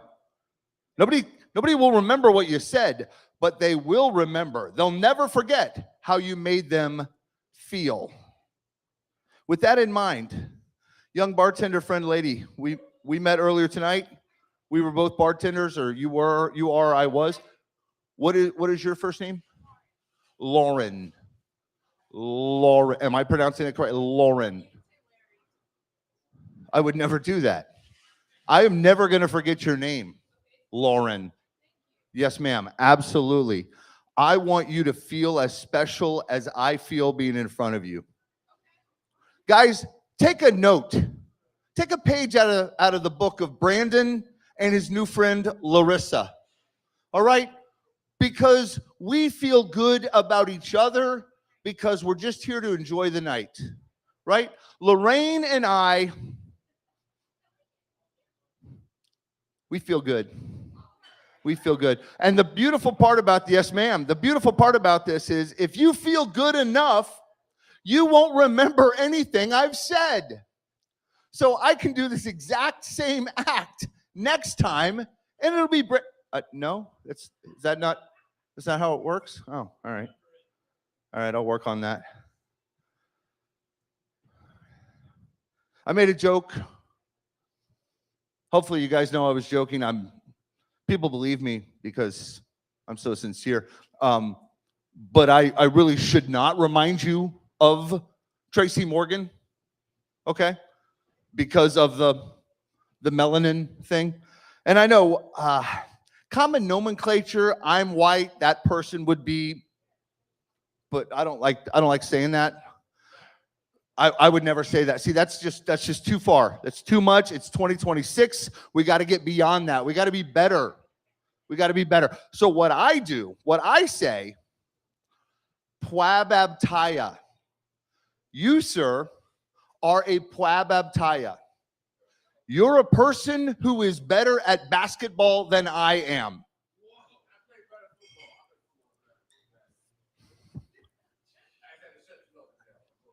Pwababtaya. Pwababtaya. I can do it. It just took me a second. I'm not real smart. And so, a lot of times, these are jokes.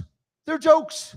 I'm originally from San Antonio, Texas. I've traveled all over the world, and by that I mean I've been to Pennsylvania. I'm a Marriott Bonvoy member. I don't like to brag. All right, guys, seriously. There's a Marriott like a few blocks from here. I can walk in right now, give them my ID, and remind them that I'm a Bonvoy member, and they will let me have a room for the night as long as I have enough money, because I am a Bonvoy member. Absolutely. Yes. Hell yeah. But so anyway, every so often things get a little weird, a little confusing. People, they misunderstand me that I'm being funny. I'm having fun. And they think, well, because this is a guy who's clearly in his early 50s and looks like he's 31, that maybe I'm a little full of myself. Maybe I think better of myself than I do of others. That is false. That is wrong. When I'm wrong, I admit it. I apologize. A few weeks ago, I'm at a brew pub not too far from my house. And I saw a gentleman across the room. And I thought it was my friend. I thought it was a guy I know. I thought it was Brian. All right? Brian's a soccer dad. I'm a soccer dad. Our daughters played together. I thought it was Brian. And I waved at him and I smiled. And it turned out it wasn't Brian.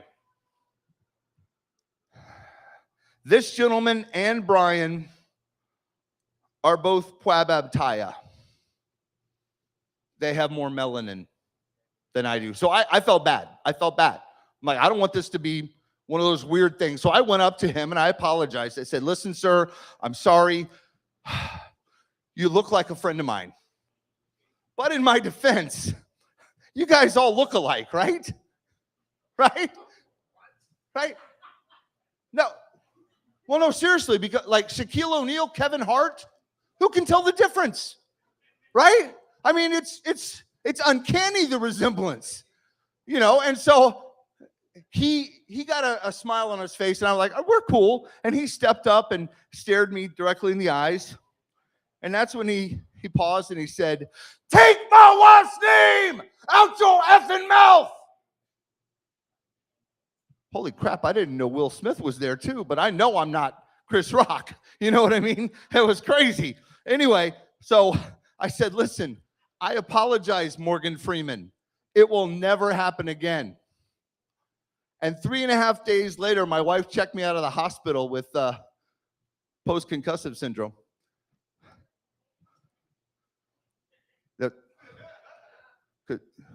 Do I need to explain it? No, you got it. Okay. All right. I've told that story a number of times. It may or may not be true. I never seem to get the reaction that I'm hoping for.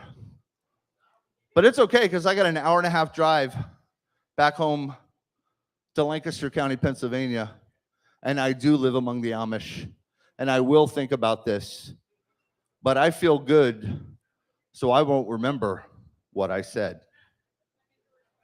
Oh, sure. A white person joke. Okay. Let me see what I can do. But if you'll allow me, may I for just a moment? Okay. The white person joke was the joke I just told. Because I'm the idiot who couldn't tell the difference between Kevin Hart and Shaquille O'Neal. But You understand where I'm coming from, though?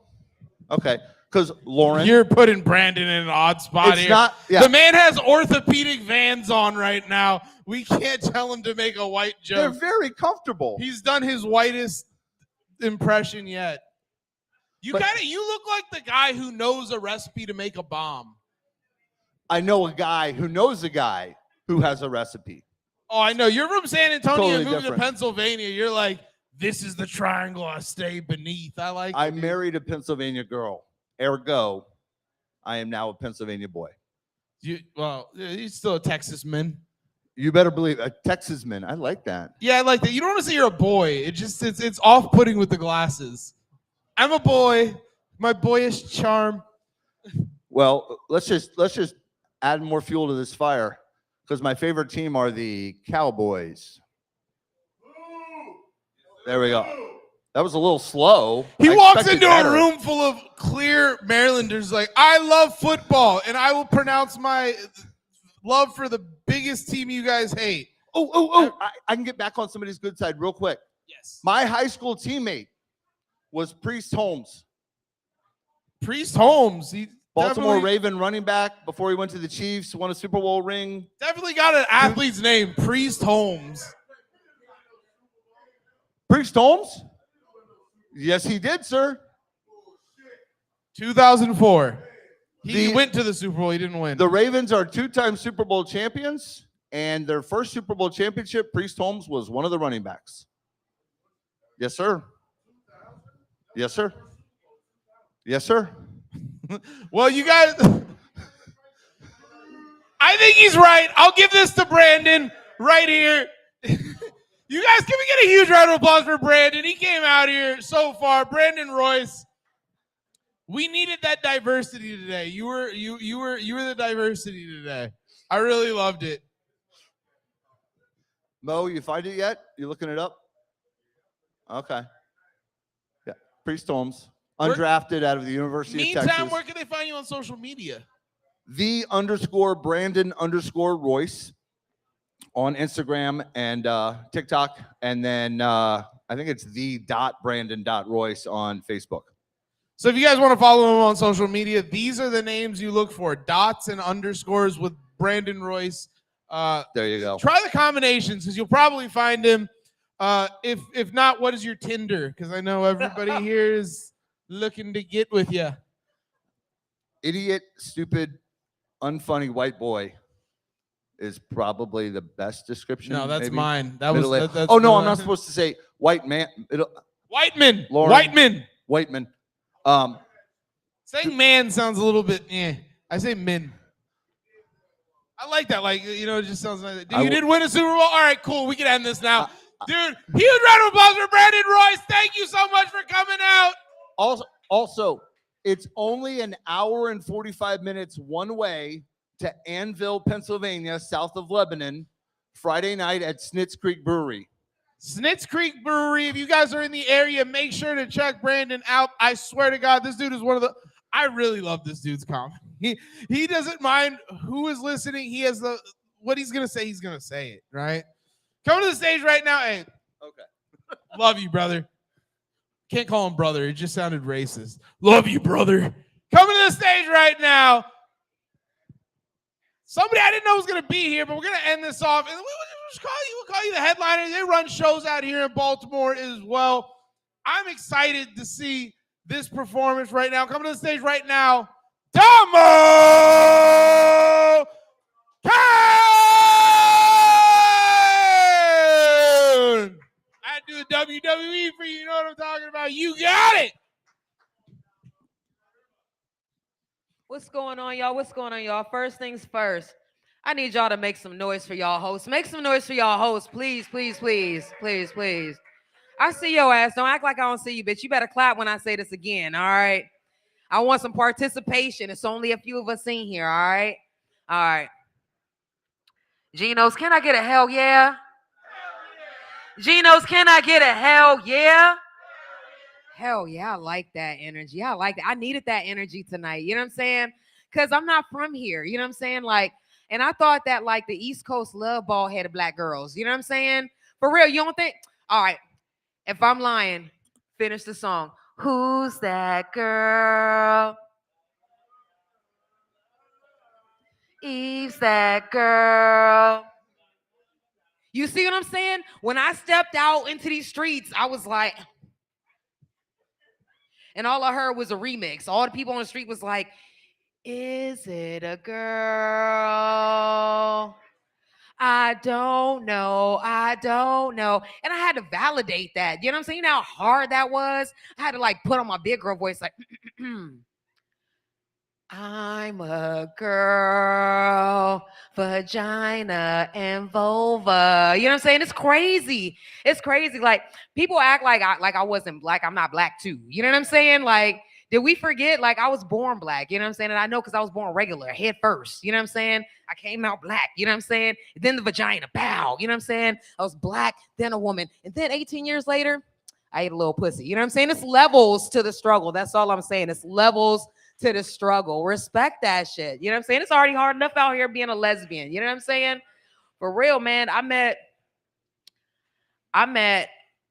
a drunk lesbian the other day in the bathroom. Now, usually she's straight, but she was drunk and white. You know what I'm saying? And that's when they get gay. You know? Don't act like you don't know. Don't act. I'll see you later. You have one more drink if you want to. Listen. Now, and it was crazy. You know what I'm saying? She walked in on me and she was like, hey, it was in the bathroom. She was like, hey, this is a woman's bathroom. And I was like, hey, bitch, I can read symbols. You know what I'm saying? Like, they act like it's like if you don't think lesbians can read, we can at least read symbols. You know what I'm saying? And then she said the craziest thing I ever heard in my life. She was like, you're the hottest mulatto I've ever seen in my life. I was like, mulatto? Bitch, I ain't heard that since 4th grade social studies. I don't even know if you're allowed to say that. I had to Google it, y'all. You know what I'm saying? I had to Google it. And what messed me up is I lost a lot of sleep over that because I was like, am I mulatto? I had to go get an ancestry test. Found out I was like 10% European, a lot of black, and a little bit of Native American. And I was like, oh, maybe I'm the prejudiced one. I got to do more. You know what I'm saying? We got to come together as, you know what I'm saying, like as a country. You know what I'm saying? We can't just have all these prejudices because it's fucked up right now. You know what I'm saying? We got the 14th Amendment going off, or they trying to threaten it after like civil rights, right? And then like for just this year alone, I don't know, but like, don't it feel like the Twilight Zone? We had like white people marching for civil rights during Black History Month. I was like, wait a minute. Are they still in our jobs? This is like cultural appropriation at its finest. They over here getting shot, unarmed, and the government lying on these white people. I was like, carry on. We need a break. We need a break. Thank you. Thank you, white people. Thank your cousins. If you're not out there, thank you. Thank your cousins. I appreciate it. Thank you so much. Yeah, keep fighting. Keep fighting. Because as America, we got to come together. You know what I'm saying? We've had too many missed shots. You know what I'm saying? We're known for shooting, right? We have school shooters.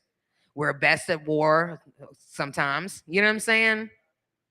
And we got all this going on as Americans. This is what we known for. And we can't shoot this motherfucking president, right? This is crazy. What if we all just got together? All of us Americans got together and just all started aiming at the same time. You know, somebody gonna hit the bitch. That's all I'm saying. Somebody's gonna hit the bitch. Don't tell them I said that. I still like my job. We got any weed smokers out here? Where the weed smokers at? Oh, sinners. I don't know if y'all can tell by the way I dress, but I do identify as a wholesome Christian on Tuesdays and Thursdays. That's because I like to judge sometimes too. Everybody be judging me. I 2 days. And today is that day. Sinner. Now, but I tried to smoke weed. I quit because I'm a wholesome Christian. And it wasn't legal. But when it became legal, I was like, bitch, it's on. Man, I went to the weed store and I was excited. Right to the dispensary. And I was like, what up, weed man? He was like, you don't got to do that. My name's Paul. I was like, that's fair. That's fair. But it got weird because I was too excited. I was like, you got any weed? He was like, you don't got to do that either. But I was already committed. So I was just like, yeah, I hear you. But where the weed at?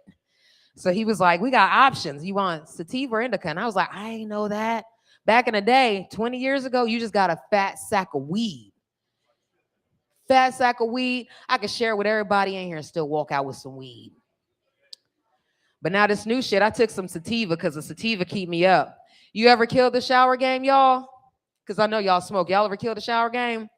Man, I smoked some weed. I got in the shower. Next thing I know, I caught a beat out of nowhere. I was like,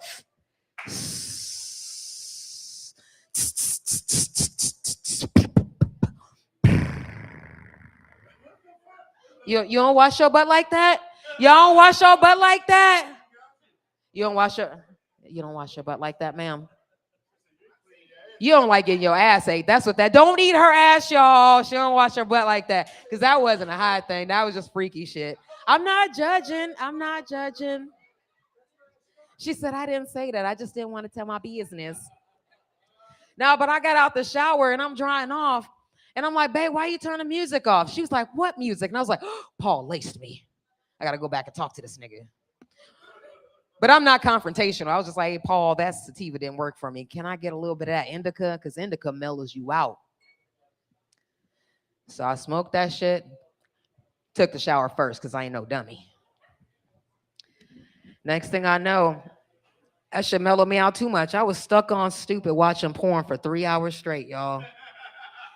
In this weird pervert dance. I was like,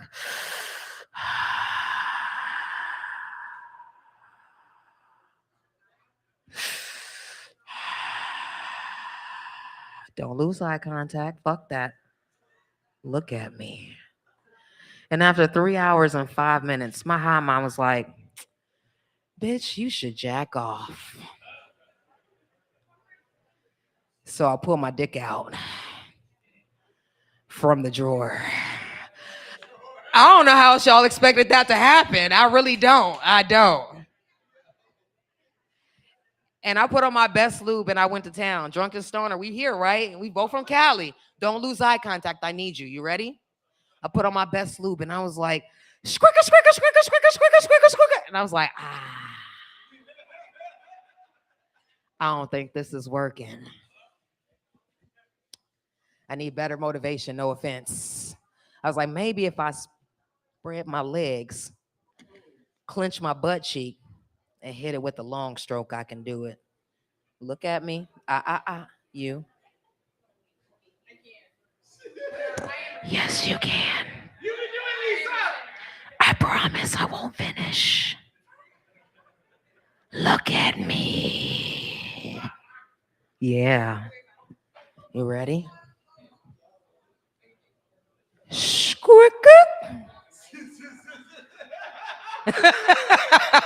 Y'all ignorant. I ain't even messing with y'all. Look, she got too excited. She was like, how long is that bitch? I went all the way up to my elbow, y'all. Y'all are ignorant. But now back to this ancestry results, man. I told you I got that 10% European. And as a newfound white woman, I had to figure out how I can get my privilege. You know what I'm saying? So I figured when I got pulled over, this is what I'm going to do.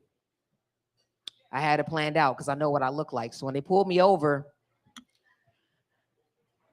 I handed the cop my driver's license, my registration, and I slid on my ancestry results. But you got to keep a plan B. You got to keep a plan B, all right, ma'am?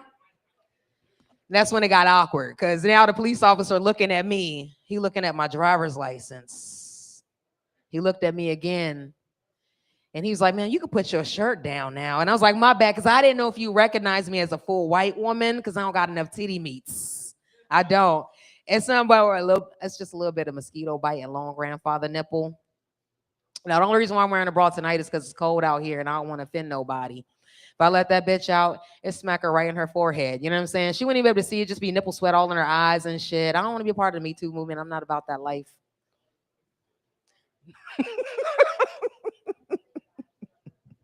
Yeah, these nipples as long as a bitch, yo. Now my niece busted on me while I was getting dressed tonight. She was like, bow. I got out the shower and she was like, Titi, your nipples are like long raisins.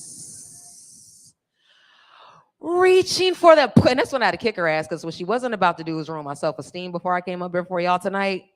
Now, what I had to remind my brother and his regular ass nipple wife was that I'm a veteran. You know what I'm saying? I'm a combat veteran during Don't Ask, Don't Tell. You know what I'm saying? And I had to like choose between paycheck and pussy. You know what I'm saying? I was kicking bitches all the time. Now, can we all agree that combat is serious, y'all? Combat is serious. You never know if you'll come back, right, sir? You never know if you'll come back. You never know if you'll come back, right? And when I was in during Don't Ask, Don't Tell. You know what that means? That means everybody else got to say goodbye to their loved ones before combat in public, and nobody could say a thing. I'm gonna tell you how it went. It was women out here kissing their husband. I love you. You might not come back. They were sucking dick in public. Nobody batted an eye because it was combat. You might not come back. Now I watch porn. I'm woke. This is how I know this. They were sucking dick out here. They was like, I love you. Oh, you might not come back. It was crazy. It was crazy. I had to go down into the basement of a locker room to tearfully say goodbye to my girl because of Don't Ask, Don't Tell. Ain't that fucked up? Let me stop lying, y'all. It wasn't because I wasn't in my truth. It's because Shorty was ugly. There, I said it. I don't care. I don't care. I don't care. We all have our ugly truths, our ugly secrets that we take into the grave. We ain't together now. Guess what? I won. Yeah. But one of the craziest things I found about my ancestry results was like I'm Native American. And I found out that I've been living in my truth my whole life, y'all. I've been living in my truth my whole life. And I had no idea. And I'd like to share this with y'all before I get off this stage. Are y'all ready to see my Native American culture that I've been living my whole life, y'all? Thank y'all. It's very serious. Y'all lock in. You ready? Let's do it, girl. I know we've been rocking all night. Lock in.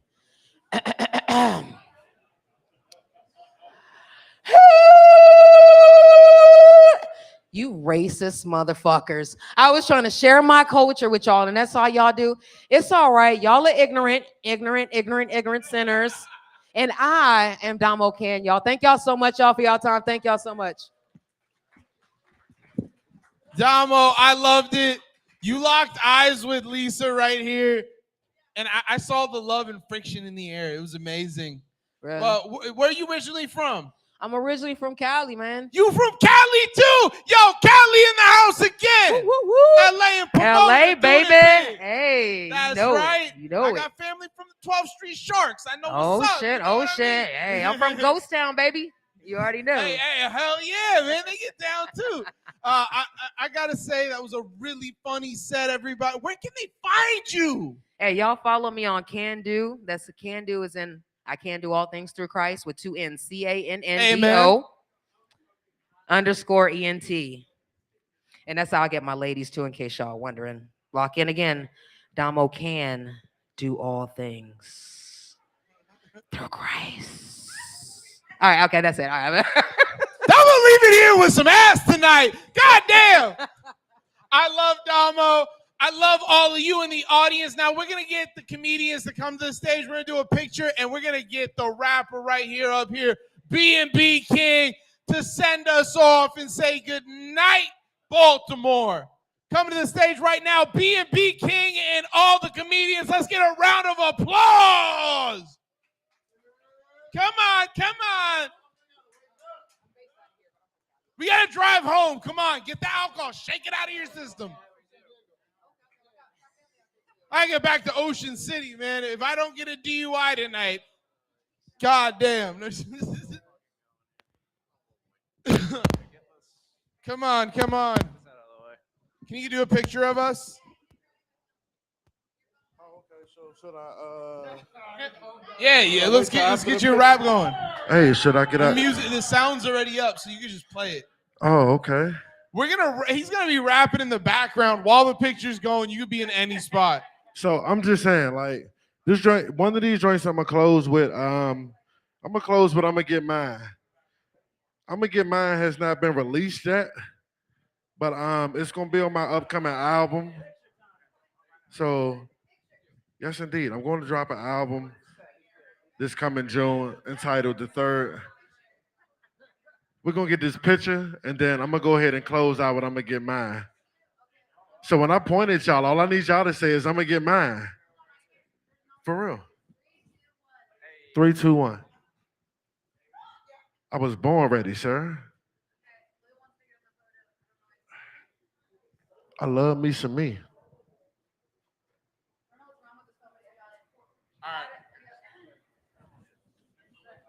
All right. B&B King, his all new song. The perfect house right now. You already know. So my same guy that made the beat for Addicted made the beat for this joint. So when I point at y'all, I just need y'all to say, I'm going to get mine. B&B Gang Entertainment. I ain't worried about another man. I'ma get mine. I don't care how you grind, homie. I'ma get mine. I don't care how you shine, cause I'ma get mine. I'ma get mine. B&B, I'm getting mine. I'ma get mine. I'ma get mine. I'ma get mine. I'ma get mine. I'ma get mine. I'ma get mine. I'ma get mine. Same game another day. Got me trying to make a way. Worry what I gotta do, but keep the drama away from where I lay. I need, I want, I gotta get it every single day. Money, money, don't sleep. You ain't gotta tell me. Yeah, I'm all about mine. I don't care how much you see. It's just me, B&B, and the money in the streets. Double time to get mine. So I overtime I grind. Man, step your game up, cause I'ma get mine. I ain't worried about another man. I don't care how you grind, homie. I'ma get mine. I don't care how you shine, cause I'ma get mine. I'ma get mine. B&B, I'm getting mine. I'ma get mine. I'ma get mine. I'ma get mine. I'ma get mine. I'ma get mine. I'ma get mine. I'ma get mine. I'ma get mine. The game love me, and I love the game back. So tell me what I did wrong. Why they hating every track? Cheaters never ever prosper, and a hater ain't no different. All that time spent on me's a lot of money you've been missing. While I'm on another mission, you ain't hitting with a picture. People steady telling lies. They ain't whipping in no kitchen, so you claim you selling white. Better get your mind right, cause jackers love to get right. Run up in your house at night. I ain't worried about another man. I don't care how you grind, homie. I'ma get mine. I don't care how you shine, cause I'ma get mine. I'ma get mine. B&B, I'm getting mine. I'ma get mine. I'ma get mine. I'ma get mine. I'ma get mine. I'ma get mine. I'ma get mine. I'ma get mine. I'ma get mine. Man, I've been certified. That's why I stay on top of mine. Plus, when death come a knocker, ain't nowhere that I can hide. So I'm living during gay like the mall ain't mine. So I run, jump, kick, and crawl just to get mine. Just in case I don't make it, wanna leave some behind. Just to ease my son mind. Just to ease my son grind. Only then will I rest in with a peace of mind. If a hater, they just talking, but they never cross the line. I ain't worried about another man. I'ma get mine. I don't care how you grind, homie. I'ma get mine. I don't care how you shine, cause I'ma get mine. I'ma get mine. B&B, I'm getting mine. I'ma get mine. I'ma get mine. I'ma get mine. I'ma get mine. I'ma get mine. I'ma get mine. I'ma get mine. I'ma get mine. I'm getting mine. Hey, B more. Hey, I'm getting mine. I don't understand y'all. Get haters, man. this. That's B&B King. You Ah! gonna hit on somebody else's game when your game ain't on A. Get mine. I'm just saying, no. I don't understand these haters. How the fuck you gonna hate on somebody else when you ain't got your shit together? I'ma get mine. You got another one? Hey, I can close out with something. I can close out a little something. If I'm Everybody close their tabs out. We got another little make sure y'all song close y'all coming. tabs out. Tip your bartenders. Yeah, man. You know what? I'm gonna close out with action. Woo-hoo-hoo-hoo. You guys This- are ready for the action. This joint is entitled All About Action. It's on all music platforms. Man, God rest my best friend's soul. My best friend Mucho De Niro is on this song with me. It's the last song I got to record with my best friend before he died. So it's me and him on the hook. He's on the first verse. I'm on the second verse, so I got to do his verse for him. Long live my brother Mucho.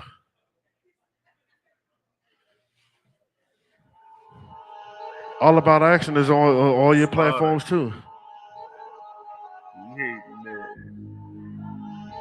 Damn, how I get a little bit of volume on this? I swear, if you look up action in the dictionary, should be a picture of us next to it. Hey, how I get some volume on this?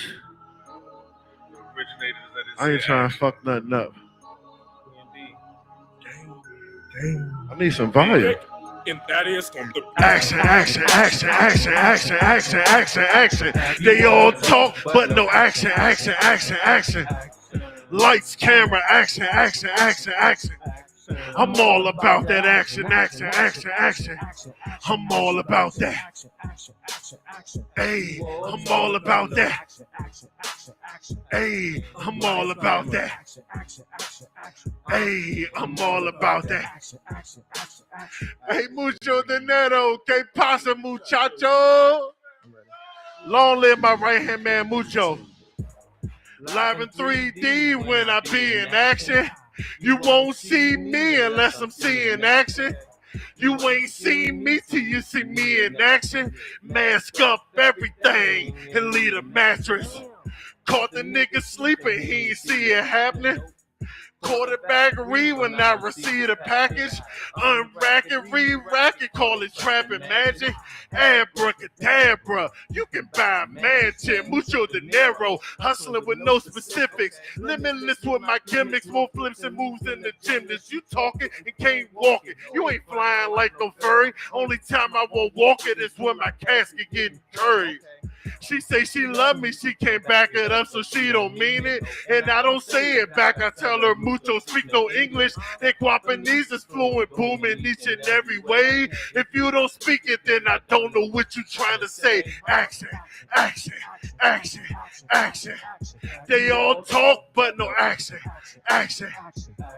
Lights, camera, action, action. I'm all about that action, action, action, action, action. I'm all about that. Hey, I'm all about that. Hey, I'm all about that. And this is me on the second verse, so Mucho, let me talk to him. Suited up, I'm ready. Hey, coach, put me in. I ain't never scared when I go in. You fucking right, I'm holding. And it's fully loaded. I ain't looking for no drama, I'm just trying to get paid and the money don't never get sleepy. But these fuck boys, they envy. Pussy boy, don't tempt me. My son is enough of a reason for me to turn this to killer season. So please don't give me a reason. Please be a really good evening. We can all turn up till the sun come up. The action I'm packing is second to none. Action. Action, all the nigga care about. Action, action, show me what you're talking about. Action, action, no disrespect to nobody, but I bet you nobody better than me. Now tell me who fucking with me. King action, slaughter action, I am Mr. Action Figure. Lights, camera, action. I was born ready. I swear I've been ready. And if your girl choosing, you know how I'ma do it. Cue the lights, roll the camera. Action, action, action, action. They all talk, but no action. Action. Lights, camera, action, action, action, action. I'm all about that action, action, action, action, action, action, action, action. Hey, I'm all about that action, action, action, action. Lights, camera, action, action, action, action. I'm all about that. Hey, that's my time. That's my time. Once again, everybody, this has been B&B King. Literally, that's the three letters B&B like Airbnb, so you will know how to find my music. B&B King, You can go look up B&B King All About Action on whatever music platform you use. Spotify, Apple Music, Pandora. Alexa, play B&B King All About Action. She gonna spin that shit for you. B&B_King on Instagram, B&B King 21 on TikTok. Lastly, I do have another show coming up on May the 25th at Bass Lounge, Bladensburg, Maryland. So definitely come out myself. You ain't got nothing to do Memorial Day weekend. Even if you do, fuck those plans. Show up for B&B King. You know what I'm saying? You heard what he said. Just go ahead and follow me. The flyer will be posted soon. Like I said, Sunday, May 25th, I will be at Bass Lounge in Bladensburg, Maryland. And the album I'm working on dropping in June. The album will be entitled The Third. I named the album The Third because literally my last name is Slaughter the Third. So, Slaughter. His name's Slaughter and he goes by B&B King. If he just went by Slaughter, I swear he'd be the hardest rapper on earth. His last name is so fucking hard. You guys, this has been B&B King. And this has been the Drunken Stoner Comedy Show. Thank you so much for coming out to Geno's. Thank you so much to Geno's for having us. And remember, eat your cheesesteaks. Can't grow up big and strong like Papa right here. The Drunken Stoner Comedy Show. We out. Yep, yep. I'm all about that action. Oh, you addicted? He said, nah, I'm addicted.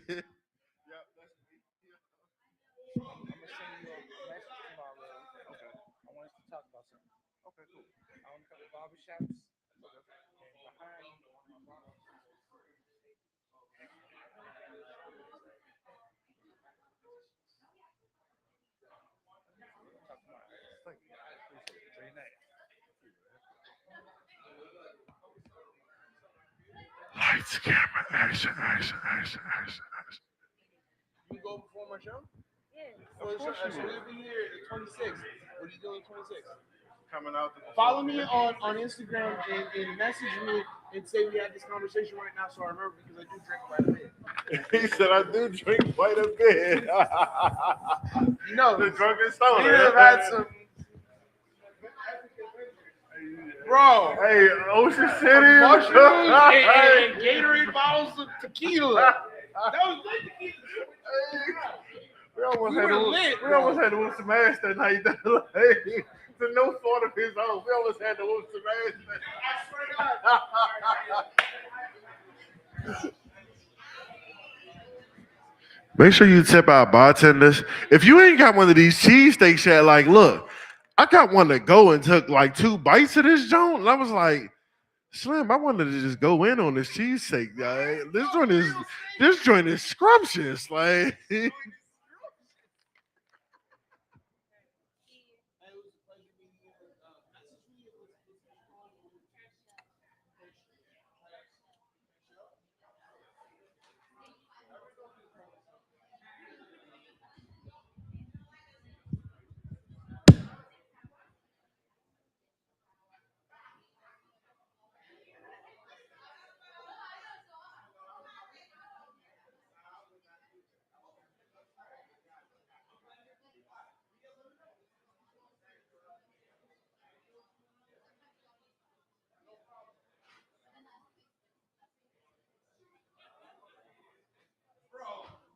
Action song's gonna fucking slay.